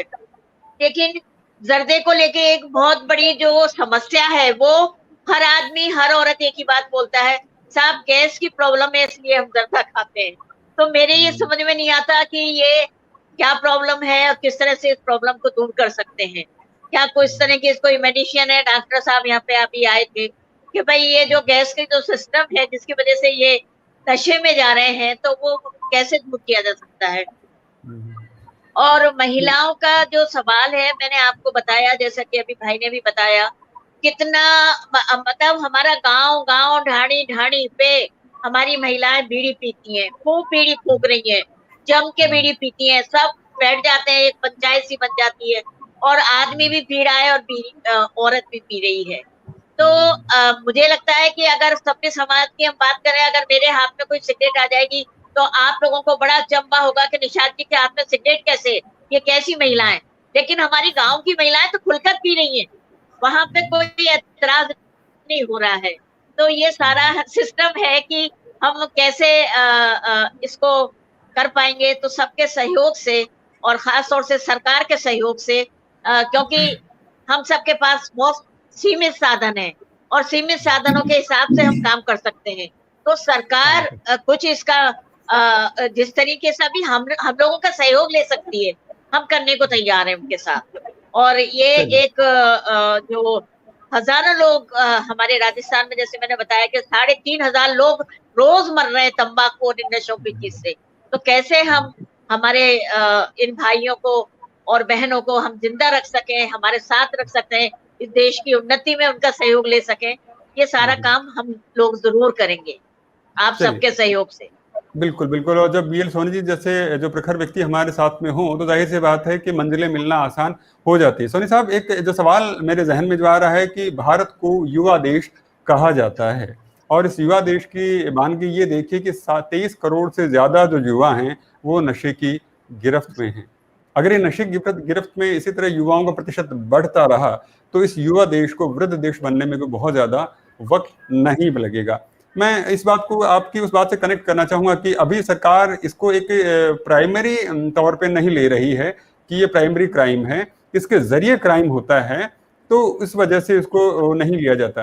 तो सवाल यहाँ पर ये बनकर आ रहा है कि इस तरह से अगर नस्लें खराब होती रही, अगर सरकार कहें या फिर आप पुलिस प्रशासन कहें, अगर अनदेखा करता रहा तो आने वाला समय तो बहुत बुरा हो सकता है। तो आपको लगता है कि क्या कुछ इस तरह के कोई नीति निर्देश बनाए जाने चाहिए जो युवाओं को अवेयर करें और उनको समझाएं, और कुछ बंदिशें, कुछ पाबंदियां बढ़ाई जाएं, क्योंकि कहीं ना कहीं जब पाबंदियां बढ़ती हैं तो आदमी थोड़ा सतर्कता से काम भी करने की कोशिश करता है। इसके ऊपर थोड़ा सा प्रकाश डालिए।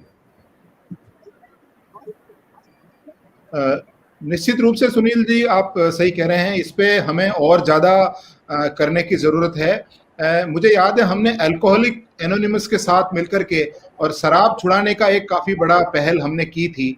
तो उनका जो जो काम करने का तरीका है वो मुझे बहुत सुंदर लगा। वो क्या करते हैं कि जो व्यक्ति उस समस्या से सबसे बड़ा पीड़ित रहा है और जिसने छोड़ा है पूरी प्रयास के बाद, जैसे आप जैसे लोगों के साथ जुड़ करके, तो उस एक सक्सेस स्टोरी को सब जगह प्रोपेगेट करते हैं। वहां एक मोहल्ले में ले जाते हैं जहां बहुत लोग शराब पिए होते हैं, वो बताता है अपनी स्टोरी कि मैं बहुत पीता था, मेरी हालत ये हो गई, मेरे घर के सारे बर्तन गए, लेकिन मुझे लगा कि अब मैं इसको छोड़ नहीं सकता। लेकिन ये भाई लोग मेरे से, सुनील जी जैसे, अमरदीप सिंह जी जैसे, डॉक्टर राघव सर शाह जैसे, हमारे बहुत पुराने जुड़े हुए धर्मवीर जी जैसे, इन लोगों ने हमारा छुड़वाया। तो वो एक आदमी जो उस नर्क गुजरे, वो जब वहां नरेट करता है अपनी बात को, तो वो बड़ी ऑथेंटिक सी लगती है, वो एक थ्योरेटिकल बात नहीं लगती।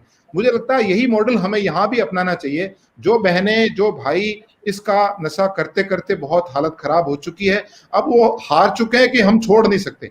मुझे अपने घर के परिवार में मुझे ध्यान है कि हमारे एक महाशय जो सिगरेट पीने के बहुत लत पड़ गई थी, और पता कैसे छूटी उनकी सिगरेट, उनके पोता हुआ और एक दिन उनकी गैर मौजूदगी में पोते ने सिगरेट हाथ में ले लिया। उनकी आत्मा झकझोर गई, उनको ऐसा लगा कि मेरी वजह से मेरी पीढ़ी खराब हो रही है। उसी दिन से उन्होंने छोड़ दिया। उनको 1 महीने बहुत तलब हुई, उनको डॉक्टर के पास जाना पड़ा, लेकिन छोड़ दिया। इस तरह से हमें कुछ ऐसी सक्सेस स्टोरीज वो हमें प्रोपेगेट करनी पड़ेगी अलग अलग जगह पे, अलग अलग ग्रुप्स के अंदर। हमें स्कूलों में जाना पड़ेगा, हर स्कूल करेगा, क्योंकि कैच देम यंग का जो फॉर्मूला है वो पूरा वर्ल्ड ओवर नोन फॉर्मूला है। हम बच्चों स्कूल में, प्राइमरी स्कूल में, सेकेंड स्कूल में, कॉलेज के फर्स्ट ईयर में को बताया कि बेटा अगर तुमने ये लत तुम्हारे में पड़े तो बहुत आगे तकलीफ का काम है, इससे ये बीमारियां हो जाती हैं, ये प्रॉब्लम हो जाती है, और एक फालतू का खर्चा रोज आपके घर के लगता है, वो अंत में जाके गले के मुंह के कैंसर में कन्वर्ट होता है। तो हमें उन चीजों को वहां बताना पड़ेगा। और मैं मानता हूं कि सरकार को और जो हमारी जो एग्जीक्यूटिव एजेंसीज हैं उनको भी और ज्यादा इस पे एनर्जी लगाने की जरूरत है, और ज्यादा इसको प्राथमिकता पे लेने की जरूरत है। प्राथमिकता में लेने की जरूरत है। डॉक्टर राघव शाह हमारे साथ कनेक्ट हो चुके हैं। डॉक्टर राघव शाह, आप हमें सुन पा रहे हैं? जी जी जी डॉक्टर राघव, हो सकता है कि शायद आप नेट की इश्यू की वजह से थोड़ा सा आ रहा हो, तो कोई दिक्कत नहीं, आप अपना कैमरा ऑफ रखें, आप ऑडियो के जरिए भी बातचीत कर सकते हैं। डॉक्टर राघव, जो सवाल यहाँ, हाँ डॉक्टर साहब, अभी जो सवाल जो आ रहा था, कहीं ना कहीं एक जो प्रस्ताव, आदमी एक नशा करने वाला दूसरे आदमी को जब नशा करना सिखाता है तो उस नशे के उसको फायदे गिनाता है कि नशा करने से कब्ज ठीक हो जाती है, नशा करने से ताकत आती है, नशा करने से टेंशन खत्म हो जाती है, या फिर सो एंड सो बहुत सारे जो है ना, जिसको तो माल बेच रहे हैं तो वो खूब सारी बातें करता है।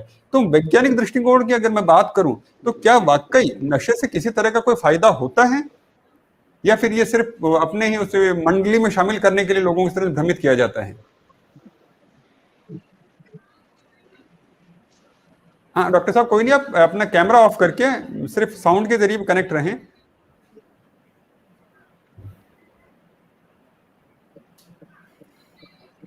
हाँ हाँ डॉक्टर राघव, आप कुछ कह रहे थे? आप सुन पा रहे हैं सुनील जी? हाँ बिल्कुल सुन पा रहे हैं हम लोग।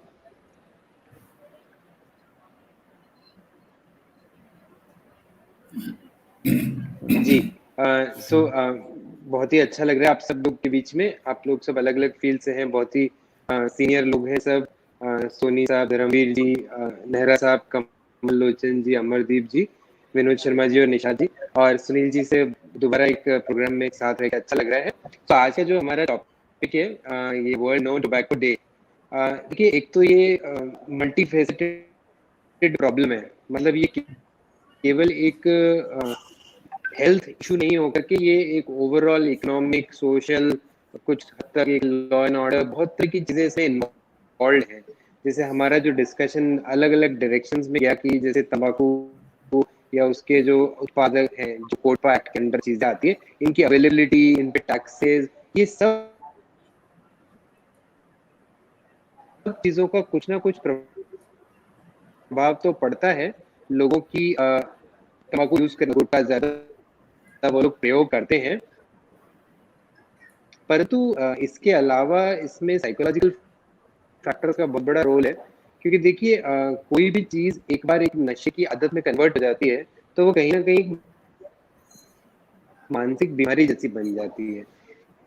यानी कि इससे हमारा ये कहना है कि उन लोगों का जो मानसिक हार्मोन्स या केमिकल्स हैं, ये ज्यादा अच्छा तब करते हैं जब उनके दिमाग में निकोटीन या तंबाकू रहता है। सो इससे मेरा ये कहना है कि कहीं ना कहीं ऐसे लोग जो इसके आदी हो जाते हैं, उनका दिमाग निकोटीन को मिस करने लग जाता है, जिसे हम कहते हैं नहीं, तो विड्रॉल सिम्टम्स। डॉक्टर साहब फिर अगर आप ये कह रहे हैं कि निकोटीन लेने की वजह से उनको लत सी पड़ जाती है और वो फिर उसके आदी हो जाते हैं, फिर उन्हें लगता है कि निकोटीन की वजह से वो अच्छा ये काम, लोग ऐसा महसूस करते हैं कि इनको एक अच्छी या नॉर्मल फीलिंग नहीं आ रही है, एक मोटिवेशन। जी जी बिल्कुल, मैं ये कहना चाह रहा हूँ कि एक पॉइंट के आगे ये आदत एक बीमारी बन जाती है और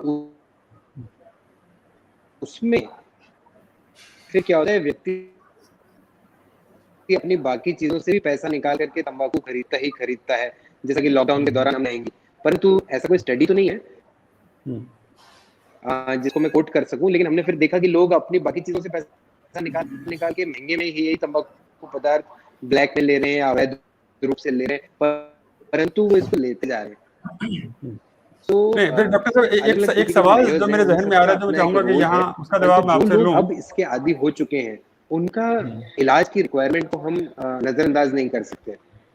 जी नहीं, मैं एक तो सवाल जो मेरे यहाँ पर आ रहा है, जैसे आपने कहा कि कोई चीज रेगुलर डोज अगर उसका लिया जा रहा है तो उसके हम लोग हैबिचुअल हो जाते हैं और एडिक्ट हो जाते हैं। जी, और फिर जैसे ही हमारे को उसकी कमी महसूस होने लगती है तो हमारा दिमाग विपरीत दिशा में काम करता है और हम लोग डिजीनेस फील करना शुरू कर देते हैं। एक जो बात मेरे दिमाग में आ रही है कि हम लोग जीवन में बचपन से दूध पीना शुरू करते हैं, है ना, हम लोग खाना खाना शुरू करते हैं, तो ये सारी चीजें सीमित ही रहती हैं। मान लीजिए कि बचपन में अगर मैंने 1 गिलास दूध पीना शुरू किया है तो बड़े होते होते हुए 1 गिलास ही दूध पीता हूँ, किसी दिन दूध नहीं पीता हूँ तो मुझे इतनी ज्यादा थकावट नहीं होती है।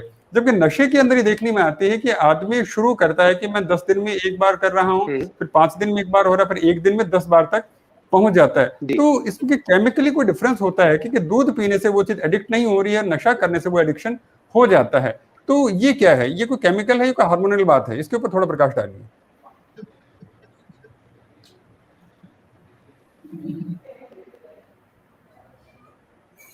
डॉक्टर राघव, आवाज आ रही है मेरी आपको? हाँ, तो देखिए एक नॉर्मल आदत किसी, जैसे दूध हुआ या कोई खाने पीने की चीज हुई या एक्सरसाइज हुई, कंपैरिजन विद आदत या हैबिट ऑफ हेलो, हाँ बोलिए राघव। हाँ डॉक्टर राघव बोलिए। हेलो, हाँ डॉक्टर राघव बोलिए बोलिए, हमें आवाज आ रही है आपकी। हाँ, तो सुनील जी जो आप कहना चाह रहे हैं ना कि एक नॉर्मल चीज, अब आ रही? हाँ, अब आवाज आ रही होगी आपको। हाँ बोलिए। हेलो, हाँ बोलिए डॉक्टर राघव।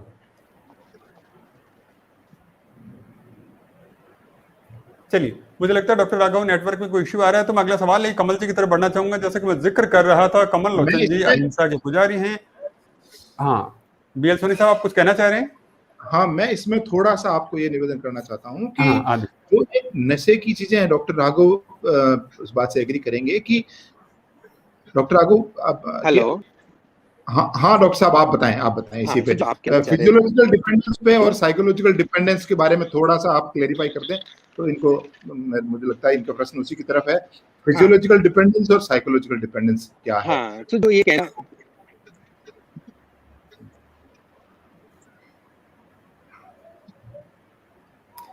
हाँ सोनी साहब आप बताएं। शायद आपने बहुत ही अच्छा पॉइंट बता दिया।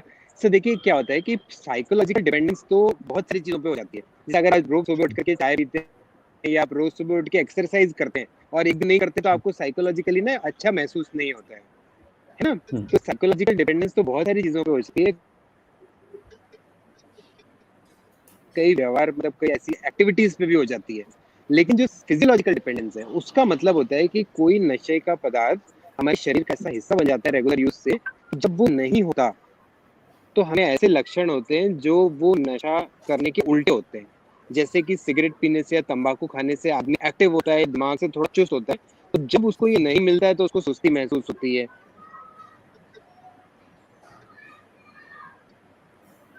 इनसे जैसे उसको ऐसा लगता है कि मेरा पेट साफ हो जाता है, तो जब ये नहीं मिलता है तो उसका पेट एक्चुअली डिपेंडेंस में वो ये है कि साइकोलॉजिकल डिपेंडेंस में काफी हद तक ये खाली आपके मन में होता है, आपको तलब होती है, आपको इच्छा होती है, लेकिन आपके शरीर में कोई मेजर प्रॉब्लम नहीं होती। जबकि फिजिकल की अगर बात करें तो देखो उसमें कि शायद वो डॉक्टर शाह हम आपकी बातें क्लियर नहीं सुन पा रहे, तो मुझे लगता है कि ये बात हमें बीएल सोनी साहब से सुननी चाहिए। बीएल सोनी साहब, आप कुछ कहना चाह रहे थे, इसके ऊपर एक्सप्लेनेशन देना चाह रहे थे, तो बताइए। खत्म हो जाते हैं। शराब, अफीम, चरस, गांजा, इनमें फिजियोलॉजिकल डिपेंडेंस बहुत ज्यादा होती है। इसीलिए अक्सर ये कहा जाता है कि तंबाकू वो नशा है जिससे अगर मोटिवेशन हो व्यक्ति में तो कोल्ड टर्की यानी डॉक्टर साहब की आवाज काफी कट के आ रही है। डॉक्टर साहब आपकी आवाज काफी कट के आ रही है। किसी इलाज चलिए, तो सोनी साहब आप बताएं, आप कुछ कह रहे थे इस बारे में। सुनील जी, मैं ये कहना चाह रहा हूं कि ये जो सारे नशे के जो पदार्थ हैं, इनकी साइकोलॉजिकल डिपेंडेंस, तो जैसे डॉक्टर साहब ने बताया कि अगर हम रोज 4 बजे चाय पीते हैं, अगर हम नहीं पीते हैं तो हमको थोड़ा लगता है कि हम नहीं पी रहे हैं, लेकिन नहीं पिए तो कोई अंदर शरीर में कोई परिवर्तन नहीं होगा। लेकिन जो फिजियोलॉजिकल डिपेंडेंस है, ये जो नशे के सारे पदार्थ हैं, ये अंदर के हमारे सर्कुलेटरी सिस्टम को, हमारा जो अंदर का जो नर्वस सिस्टम है उसको इफेक्ट करता है। हमने बहुत सारे ऐसे उदाहरण देखे हैं, जब हमने एक मुलजिम को पकड़ा और उसको स्मैक नहीं मिली तो वो वहां पर किसी का मर्डर करने के लिए तैयार है, उसको अगर स्मैक की एक पुड़िया के लिए। इतना उसके मन में उस टाइम विड्रॉल सिम्टम्स इतना होता है, और उसको अगर एक पुड़िया के लिए वो, मतलब उससे हमने कई सारे ऐसे केसेस देखे हैं जिसमें कि वो रिकॉर्ड पे, वीडियो पे ये बोलता है कि मुझे आप एक पुड़िया दे दीजिए, उसके बदले में कुछ भी कर दूंगा। हम पूछते हैं भाई क्या कर देगा, तो बोला आप कहो जिसकी मैं हत्या कर सकता हूँ, आप कहो जहां मैं कूद के जा सकता हूँ, कुछ भी। तो जो विड्रॉल सिम्टम्स होते हैं, वो जो नशीली चीज है वो नहीं मिलती है, तो इतनी तलब होती है, उनके जो अंदर का जो रेस्पिरेटरी सिस्टम है, सर्कुलेटरी सिस्टम है, जो अंदर का नर्वस सिस्टम है, वो उनका ब्रेक डाउन होने लग जाता है। तो ये जो दुष्प्रभाव है, ये नशे में जो ज्यादा डीपली चले जाते हैं उनको महसूस होते हैं। उन दुष्प्रभावों को हमें ऐसे ही, जो हमारे युवक जो इस नशे में पड़ गए हैं, उनको ठीक करके उनसे ही अगर हम ये कहलवाएं बाकी लोगों को कि मैं इस दुष्प्रभावों के कारण इतना परेशान था और अब मैं किसी वजह से छोड़ सका हूं, और छोड़ना संभव है। देखिए, जो नशा करता है वो 4, 5, 10 डोज लेने के बाद उसका आदी हो जाता है। उसके बाद 99.9% लोगों को ये अंदर पूरा विश्वास हो जाता है कि अब मैं इससे निकल नहीं सकता। यहाँ हमारा सिविल सोसाइटी का, हमारा गवर्नमेंट का, पुलिस का, मेडिकल ऑफिसर्स का रोल आता है कि हम उसको बताएं कि यस यू कैन क्विट, आप छोड़ सकते हैं इसको। उसमें ये विश्वास जगाने की जरूरत है कि भाई तुम गलत रास्ते पड़ गए हो, लेकिन उस रास्ते से भी वापसी संभव है, घर वापसी संभव है। ये मैसेज अगर हम अलग अलग इस तरह के प्रोग्राम्स को स्कूल्स में, कॉलेजेस में करके, और ऐसी सक्सेस स्टोरीज को लोगों में बता करके अगर हम कर पाएं, तो जो नशे में पड़े हुए लोग हैं उनको लगेगा कि हाँ, हम निकल सकते हैं वापस। हाँ, निकल सकते हैं। चलिए, मैं कमल जी की तरफ बढ़ना चाहूंगा ये सवाल लेके। कमल जी, यहाँ पे सोनी साहब ने बड़ा उम्दी सी बात कही कि कहीं ना कहीं अगर हम इंस्पिरेशनल स्टोरीज को अगर क्रिएट करें तो उसके बाद में हम इस गिरफ्त से युवाओं को निकाल सकते हैं। लेकिन अगर मैं एक आम इंसान की बात करूं तो हमारे अंदर गुस्सा भी है और हमारे अंदर प्यार भी। जब हमें लगता है कि हम लोग अपने किसी को जो नशे में है उसको ठीक करना चाह रहे हैं और वो हमारे लिहाज से नहीं चल पा रहा है ना, तो आपको क्या लगता है? आपने जैसे अहिंसात्मक तरीके से बड़े परिवर्तन किए हैं, तो इस सवाल का जवाब मैं आपसे ही चाहूंगा कि किस तरह से एक जो पेरेंट्स हैं, जो फैमिली है, जो उसके आसपास के जो सदस्य हैं, यार दोस्त हैं या मित्र मंडली है, जो भी हैं, उसे शांति से उसे कैसे डिलीवर करें, कैसे हैंडल करें कि उस नशे की आदत से बाहर निकल सके। इसके ऊपर थोड़ा सा प्रकाश डालिए। सर, बहुत ज़्यादा सही तरीका यही है मैं तो BL सोनी साहब का बहुत शुक्रगुजार हूँ कि उन्होंने बहुत अच्छी बात शुरू करी। और कटेवा साहब, विनोद जी, आप सब लोग तो लंबे समय से काम कर ही रहे हैं। एक अभी मैं उदाहरण दूंगा बिल्कुल लेटेस्ट। हमारे स्टाफ का एक व्यक्ति नशे का इतना जबरदस्त आदी हो गया था। सर आवाज आ रही है? जी बिल्कुल। हाँ, नशे का साहब इतना जबरदस्त आदी हो गया था कि एक बार हमारे ऑफिस में उसके हाथ पैर दूजने लगे और वो गिर गया। अंतपंत उसको हॉस्पिटलाइज किया गया। वहां पर डॉक्टरों ने उसका हाथ पैर बांध के इलाज किया। तो जैसा मैं अभी चर्चा में सुन रहा था कि उसके अंदर से, जैसे साहब कह रहे थे, BL सोनी साहब, कि वो कुछ भी करने को आमादा है अगर नशे की स्थिति है। लेकिन इसी बात के साथ में दूसरी बात, जो आपकी बात आपने मुझसे सवाल किया, उसको मैं जोड़ता हूँ। कभी भी कोई सख्त कार्यवाही, कोई भी फोर्स कार्यवाही किसी को नशे से और बुराई से रोक नहीं सकती। काउंसलिंग और प्रयास ही हमेशा फलीभूत होते हैं। अभी नुसरत मैडम बोल रही थी कि पुलिस का बहुत रोल होना चाहिए और वो महिलाएं खा रही हैं। अपना उनका विचार ठीक है, वो देखो ऐसे अनुभव के साथ उन्होंने बात करी। लेकिन किसी भी हालत में फोर्सफुली तरीके से, ताकत के तरीके से रोका नहीं जा सकता बुराई को, नशे को। और क्योंकि नशा करने वाला आदमी कोई बहुत बड़ा अपराध नहीं कर रहा कि आप उसको जेल में ठूस दो या आप उसको पूरे कॉलोनी के लोग पकड़ के बंद कर दो, मारा पीटी उसके साथ कर लो। आपको अंत पंत काउंसलिंग करनी पड़ेगी। और जैसा कि धर्मवीर साहब वगैरह लोग कर रहे हैं, मेंटल साइकोलॉजिकल ट्रीटमेंट और सप्लीमेंट्स भी उसको प्रोवाइड कराने पड़ेंगे। अभी आपने मुझे पहले जब जोड़ा था, आपने एक सवाल किया था कि अहिंसा और जीव दया और पशु पक्षियों की हम लोग सेवा करते हैं, उनका हम इलाज करते हैं। तो मैं आपको बताऊंगा, ये ऐसी छोटी बात है। जब हमने इसके साथ शुरुआत करी थी कि कोई पक्षी सड़क पर कौवा कटा मिल जाए, कोई कबूतर कटा हुआ मिल जाए, कोई मोर घायल हो जाए, तो उसको लोग कहाँ लेके जाए?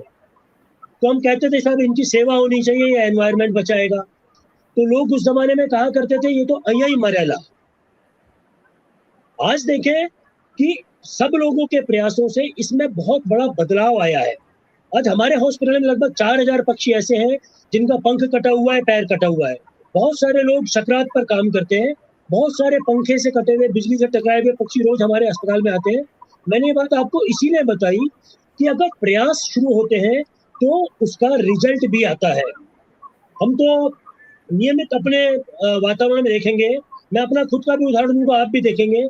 आपकी मोटरसाइकिल मान लीजिए रास्ते में किसी से टकरा जाए, आप उससे सड़क पे झगड़ा कर लीजिए, आपका पूरा दिन खराब, उसका पूरा दिन खराब, और खुदा ना खास्ता अगर पुलिस कोर्ट कचहरी हो गई तो फिर और महीने सालों खराब।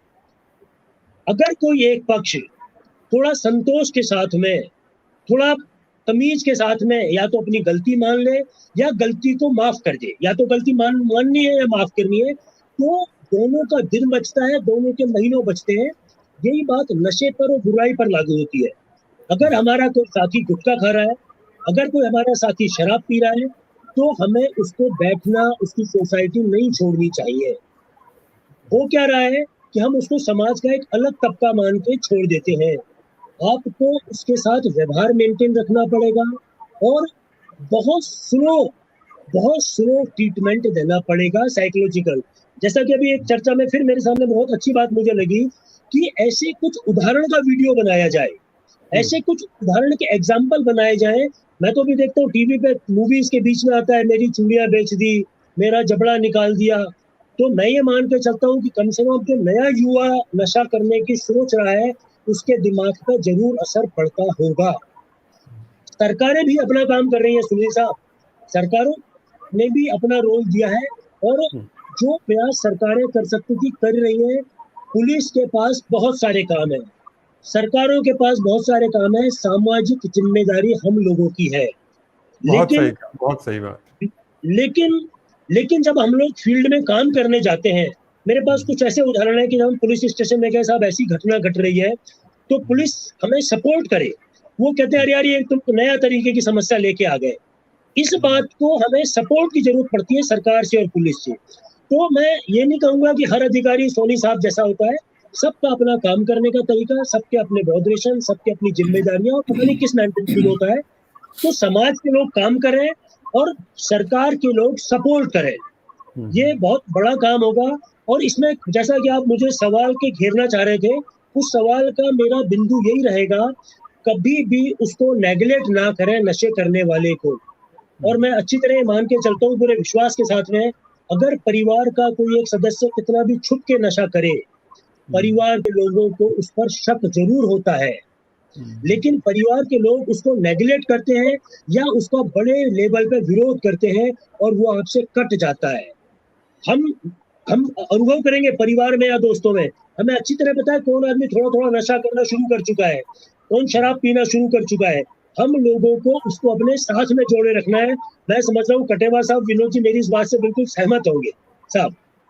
जी, बहुत उम्दा जो बात आपने कही, कहीं न कहीं कि हमें जो विक्टिम हैं, जो कि नशे की गिरफ्त में फंस चुके हैं, उन्हें भी बतौर एक इंसान लिया जाना चाहिए। ये समझा जाना चाहिए कि ये किसी मानसिक बीमारी से ग्रसित हैं और फिजियोलॉजिकल एक बीमारी से ग्रसित हैं, तो हमें सहयोग से, प्यार से हमें इस बीमारी से उसको बाहर लेकर आना है। समय की पाबंदियां हैं, तो मुझे लग रहा है कि मुझे बहुत चुनिंदा सवाल जो है उनको पहले लेना चाहिए। अमर जी, आप उपभोक्ता मन से जुड़े हैं, तो मुझे लगता है कि सवाल आपके खाते में जाना चाहिए कि हर एक प्रोडक्ट को हम लोग बाजार में देखने जाते हैं तो एक एक्सपायरी डेट लिखी रहती है कि इस डेट के बाद में वो उत्पाद खत्म हो जाएगा, बेचा नहीं जा सकता और उत्पाद जो ग्राहक है वो उसको खरीदता नहीं है। क्या ऐसी कोई एक्सपायरी डेट तंबाकू के वगैरह के ऊपर नहीं होनी चाहिए कि जिससे कहीं न कहीं वो हो?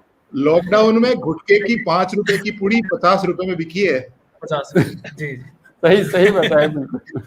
नहीं, वो कटेवा साहब बहुत अच्छा जवाब इसका दे सकते हैं कि यहाँ पे उत्पादों की नहीं, उपभोक्ता की एक्सपायरी डेट मेंशन रहनी चाहिए क्योंकि ये इकलौता ऐसा उपभोक्ता उत्पाद है दुनिया का जिसको उपयोग करने वाला की मृत्यु निश्चित है। तो इसीलिए हम लोग उपभोक्ता संस्थाएं इस पे काम कर रही है कि हम अपने उपभोक्ताओं के जीवन की रक्षा कर सकें, उनको समझा सकें। तो ये बहुत ही गंभीर मुद्दा है, हमें बहुत सीरियसली इस बारे में सोचना चाहिए। और मैं जल्दी से एक बात और कहना चाहूंगा, तो मार्केटिंग कंपनियों की आपने बात छेड़ी थी कि किस तरह की टैक्टिक्स अपनाई जाती है, आपको यहाँ में हाईलाइट करना चाहूंगा कि जो ये कंपनियां हैं वो आजकल ट्रेडिशनल तंबाकू उत्पादों के अलावा ई सिगरेट के मार्केट में उतर चुकी हैं, हुक्का बार में उतर चुकी हैं, और भी कोई निकोटिन थेरेपी के नाम पे अलग अलग चीजें लाते हैं जो दोबारा से निकोटिन की एडिक्ट हमें बना रही है। तो ये बड़े गंभीर मामले जिसको हमें एड्रेस करने की जरूरत है। सोनी साहब ने जैसा बड़ा अच्छा सा कहा था कि हम सब लोग मिलकर के इस पे काम कर सकते हैं और जरूरत है बिल्कुल हम दोबारा से और अच्छे तरीके से इस विषय पे काम करें। हमारे यहाँ जो युवा पीढ़ी हुक्का बार से जुड़ रही है या एक ई सिगरेट से जुड़ रही हो, हालांकि इंडिया में बैन हो चुकी है, लेकिन फिर भी ऑनलाइन दुर्भाग्य से ये सारी चीजें उपलब्ध हैं, हुक्का बार और हुक्का शीशा वगैरह सब कुछ उपलब्ध है। तो हमें इस पे सभी को मिलकर के ध्यान रखना चाहिए, नजर रखनी चाहिए। और सोनी साहब ने जैसा बहुत अच्छे से कहा था कि हमें उसको पुलिस और प्रशासन की नजर में लाना चाहिए, विजिलेंस रखना चाहिए। तो ये मैं यहाँ पर कहना चाहूंगा। जी बिल्कुल। तो मुझे लगता है धर्मवीर जी की, हाँ सोनी साहब सर एक छोटा सा मुद्दा, सॉरी मैं थोड़ा ज्यादा टाइम ले रहा हूँ, एक मुद्दा में और मैं रेज करना चाहता हूँ। जो कुछ ऐसे बड़े प्रोग्राम होते हैं, जो प्रोग्राम बड़े अच्छे होते हैं, कोई संत महात्मा का प्रवचन है, कोई भजन संध्या है, लेकिन उसको स्पॉन्सर करने वाले ये गुटखा ग्रुप और ये होते हैं। तो मैं सोचता हूँ कि हमें इस बात का भी ध्यान रखना चाहिए कि चाहे कितना ही अच्छा प्रोग्राम हो, अगर उसमें स्पॉन्सर, उसमें अगर आर्थिक सहयोग अगर इस तरह से किसी ग्रुप का है, तो हमें उस प्रोग्राम में जाने वाले लोगों को हतोत्साहित करना चाहिए। देखिए, मैं व्यक्तिगत रूप से बताता हूँ कि मैं एक प्रोग्राम में जा रहा था और मुझे वहां पर एज ए गेस्ट बुलाया गया था। मुझे पता लगा कि वो वहां किसी न किसी में नाम नहीं लिखा, किसी न किसी बड़ा गुटखा ग्रुप के द्वारा वो प्रायोजित है। मैं वहां नहीं गया, मुझे उसमें नहीं जाने से काफी लोगों की नाराजगी झेलनी पड़ी। लेकिन हमें एज ए जो भी इसमें अवेयरनेस में, धर्मवीर जी जानते हैं इस बात को, अमरदीप भी जानते हैं, अगर ऐसे कोई बड़े कार्यक्रम हो, बहुत अच्छे कार्यक्रम होते हैं वो, लेकिन अगर उनमें कहीं पीछे sponsored by so and so हो, तो हमें उसमें जाने वाले लोगों को हतोत्साहित करना चाहिए। वो एक अच्छा बड़ा मैसेज जाएगा, उससे बहुत सारे लोग इससे जुड़ने से रुक जाएंगे। चलिए, मुझे लगता है सोनी साहब आपके लिए हमारे एक दर्शक ने एक सवाल भेजा है, तो वो मुझे लगता है अभी ले ही लेना चाहिए। अंशुजा रमन है, हमारे साथ जुड़ी हुई है, और इनका ये कहना कि ऐसा नहीं हो सकता कि नौकरी में यदि कोई व्यक्ति व्यसन ग्रस्त है तो उसे चेतावनी दे दी जाए, निलंबित करने का प्रावधान हो, या फिर इस तरह के कि सरकारी नौकरी में अगर कोई जॉब के लिए जा रहा है तो पहले से उसे डिक्लेरेशन देना पड़ेगा कि वो जीवन में नशा नहीं करेगा। क्या लगता है, ऐसा कोई प्रावधान लाया जाता है, मुझे जमा पहना जा सकता है? बिल्कुल लाया जाना चाहिए। और वैसे होता भी है, अगर कोई भी सरकारी, देखिए शराब पीकर ड्यूटी पर जाने पे तो हमारे पुलिस में तो नौकरी से बर्खास्तगी की सजा है उसमें। अगर कोई भी व्यक्ति वर्दी में शराब पी करके कोई वहां ड्यूटी कर रहा है और वो पकड़ा जाता है और उसका मेडिकल होता है तो हम उसको डिसमिसल तक कर सकते हैं।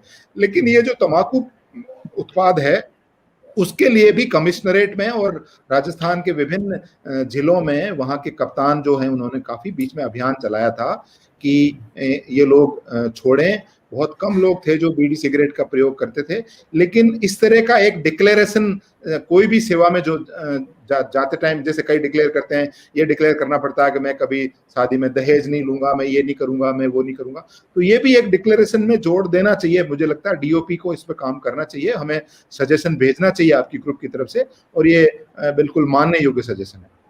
चलिए धन्यवाद। तो मुझे लगता है कि आखिरी सवाल की तरफ बढ़ता हुआ मैं बाकी फिर मुझे लगता है गेंद मुझे विनोद शर्मा जी की पाली में डालनी पड़ेगी। धर्मवीर जी, ये गेंद आपके अमरदीप जी ने ही डाली है और इनका ये कहना है कि उत्पाद की तो एक्सपायरी डेट ना हो, उसके ऊपर व्यक्ति की एक्सपायरी डेट लिख दी जाए कि इस प्रोडक्ट को यूज करने के बाद व्यक्ति इतने वर्ष के बाद में खत्म हो जाएगा। तो क्या लगता है कि आपकी संस्था या और जो संस्थाएं हैं किस तरह से इस चीज को करवा सकती हैं? इसके ऊपर थोड़ा प्रकाश डालिए। तंबाकू बहुत उम्दा सुझाव आया है। नहीं, ये देख, तंबाकू बेचने वाली कंपनियां जो हैं और जो प्रोडक्ट जो बेचते हैं, कोई भी कंपनी अपना प्रोडक्ट बेचती है वो उपभोक्ता के प्रति ईमानदार है। लेकिन तंबाकू कंपनियां, शराब कंपनियां जो अपने उपभोक्ता को बेचते हैं तो वो उसकी मौत का सौदा करते हैं। बिल्कुल सर, बिल्कुल, बहुत बड़ी बात है। उसकी मौत की गारंटी लेते हैं वो कि आप इतने दिन बाद तो आपको मरना ही है। कोई चाहता है कि उसका उपभोक्ता मर जाए 10-20 साल में? बिल्कुल सही कहा, सही कहा। हाँ, तो इसीलिए तो कह रहे हैं कि ऐसा लिखवा नहीं लिया जाना चाहिए। मैं 1 मिनट लूंगा। परम पूजनीय कहूंगा मैं, डीजीपी साहब बैठे हैं, सोनी साहब, किसी भी फील्ड में लीजिए, जयपुर एसपी थे, कितना टाइम हो गया, शायद 20 साल हो गए साहब, 20 साल पहले की बात है। पुलिस में तंबाकू का ये जो आप देख रहे हैं ये दिवस मन रहा है और हम भी बैठे हैं, वो शक्ति आपके सामने बैठी है, बीएल सोनी जी। बिल्कुल सर, बिल्कुल। और ई सिगरेट आपने कहा हम कुछ नहीं कर पाए, ये बोले थे अभी सब में बोल रहे थे डीजीपी साहब जी, मैं याद दिला दूं आपको, ई सिगरेट का अश्वमेध का घोड़ा पूरे उत्तर भारत में विजय प्राप्त कर चुका था। पश्चिम में, पूर्व में, दक्षिण में पता नहीं गया कि नहीं, लेकिन पश्चिम में भी कर पाया, लेकिन राजस्थान छूटा। और अमरदीप जी बैठे हैं, इन्होंने एक लिंक दिया और वो जो ई सिगरेट का जो अश्वमेध घोड़ा था वो जयपुर में रोक लिया गया। बीएल सोनी साहब को माफ करेंगे, बहुत बहुत प्रणाम, अभिनंदन।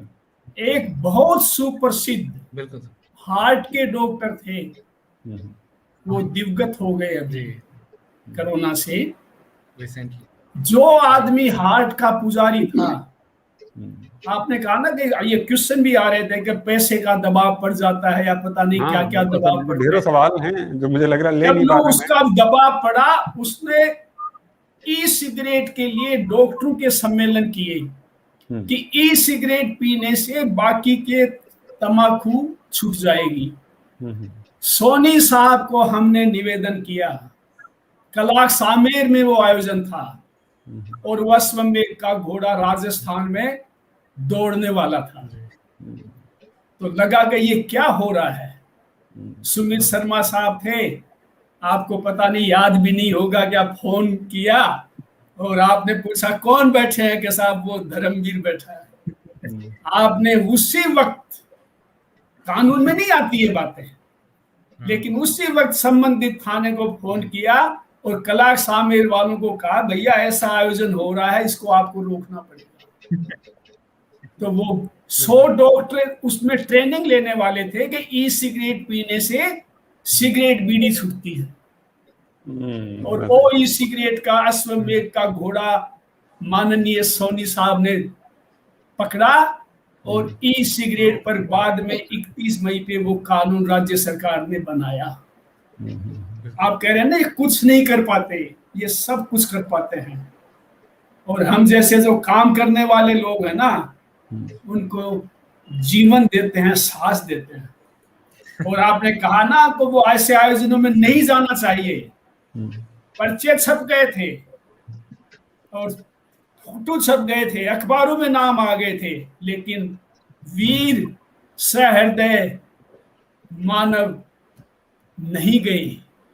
बड़े बड़े लोगों को नाराज किया इन्होंने, लेकिन इनकी आत्मा ने गवाही नहीं दी कि मैं डांडिया में रजनीगंधा के डब्बे पे नाच कर नहीं गए। अद्भुत अद्भुत सर, बिल्कुल एक सल्यूट बनता है साधुवाद का हम कैसे नहीं प्रणाम करें। जबरदस्त प्रणाम सर, आपको बहुत बहुत बधाई। और अब जलजला फैला रखा है भ्रष्टाचार के लिए, हर आदमी फोन करे तो कितनी बड़ी बात है, कोई कर सकता है क्या? Thank you.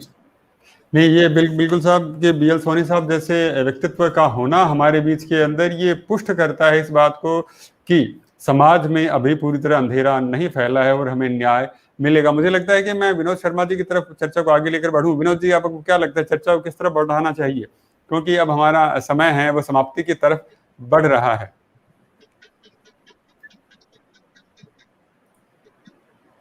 ये आप अनम्यूट करिए विनोद शर्मा जी, अनम्यूट करिए, म्यूट कर रखा है आपने। हाँ, तो मैं ये कह रहा हूँ कि अभी जो भी जुड़े हैं ना, किसी का मन ये नहीं हो रहा होगा कि हम अलग हो जाएं या अभी छोड़ दें। ऐसा कुछ वातावरण बन चुका है आप लोगों के सबके अनुभव से कि वास्तव में ये इतनी महत्वपूर्ण बातें हैं जो सबको जानना समझना जरूरी है। खास तौर पे आप भी देखिए कि बीएल सोनी साहब हैं, पुलिस में हैं और उनका काम भी उसी तरह का है। ये काम बिल्कुल अलग तरह का काम है, पर आप हर चीज में इनका अनुभव देख लेंगे। नशा मुक्ति से लेकर किसी भी सवाल के जवाब के लिए वो तैयार है। क्यों? क्योंकि अनुभव जुड़ चुका है, कार्य किया है, उस सारी चीजों को अंदर से समझने का प्रयास किया है, वो जो कुछ भी था उसका प्रैक्टिकल करके देखा है। तो ये चीज हम सब भी कर सकते हैं। हम किसी भी फील्ड से जुड़े हैं, उससे कोई संबंध नहीं है, जिस फील्ड में है वो सबके लिए ये एक कॉमन टारगेट है। इसीलिए आप सभी को पता है अपन इतने सालों से साथ साथ मिलके क्यों काम कर रहे हैं। बाकी हमारा अध्यात्म का काम है, आपका उनका पुलिस का काम है, कमल जी का वो अपना अहिंसा वाला, सब अपने अपने अलग अलग तरह के कामों में लगे हैं, पर इस मुद्दे पर सारे एक हो जाते हैं। उसका कारण यही है कि ये सबका एक कॉमन मुद्दा है और ये ऐसी समस्या है कि जिसके कारण से अभी पूरा विश्व परेशान है। आप ये देखिए, सबसे बड़ी जो अब समस्या आ रही है ना कि गुटखा, तंबाकू वगैरह, इन सबसे आगे बढ़कर की जो नशीली दवाएं हैं, ये इतनी खतरनाक चीज है और इनके लिए बड़े षड्यंत्रों के तहत आप ताज्जुब करेंगे जितने भी अपने ये कॉलेजेस हैं। विनोद जी आप अपनी तरफ का स्पीकर ऑफ कर लें, शायद वहां से इको हो रहा है, उसे स्पीकर ऑफ कर लें, माइक चालू रहने दे उसका, इसको बंद करो। हाँ, हमारी माता जी सुन रही है बराबर। उसी तरह से इको हो रहा है, उसी से हो रहा है। बंद कर लो इसको आप। तो मैं जो कहना चाह रहा हूँ कि एक ये जो बहुत महत्वपूर्ण मुद्दा है, बहुत गंभीर है, कि हमारे देश के बारे में सबको पता है कि यहाँ की युवा शक्ति इतनी जबरदस्त है कि वो अगर अपने पे आती है तो वो दुनिया में किसी को भी पीछे रख सकती है। आप सभी को पता है पूरे विश्व में हमारे यहाँ से युवा शक्ति काम कर रही है, सबसे आगे है।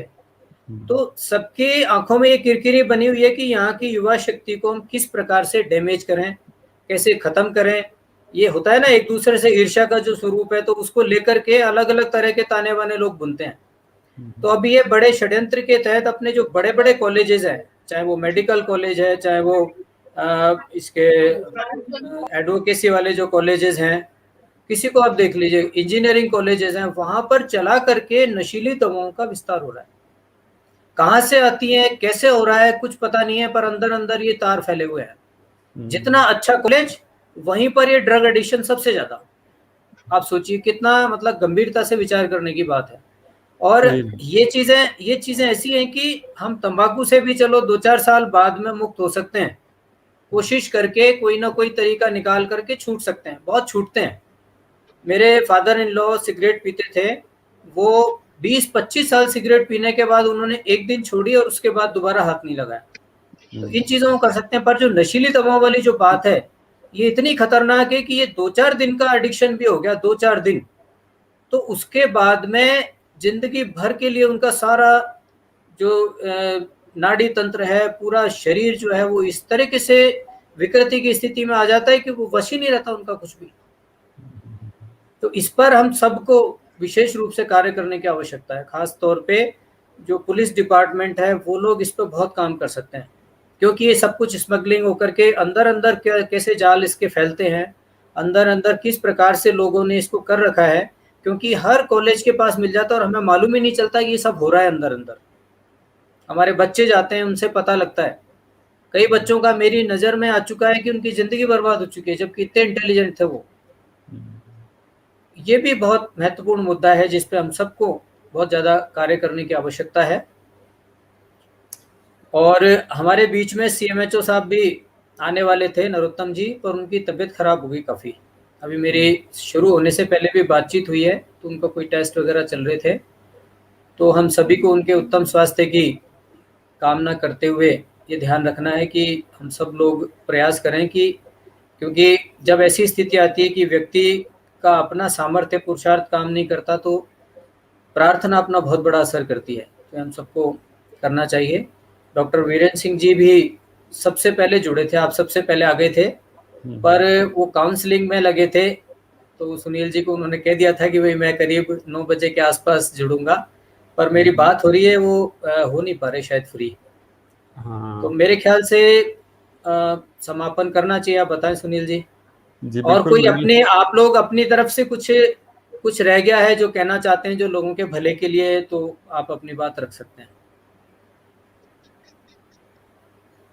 एक ही बात रह गई है साहब, ये जो कोरोना का संकट है, इसमें सब लोग अपन मास्क पहने, सैनिटाइजर, सोशल डिस्टेंसिंग का पालन करें, ताकि ये चीज समस्या खत्म हो और अगली बार हम लोग फिर सामने बैठ के इस प्रकार के भव्य आयोजन करें और उसका और लाभ मिले और हम समाज के बीच में भी जा पाए। तो इस संकट से भी सब लोग मिलके निजात पाएंगे। क्यों साहब?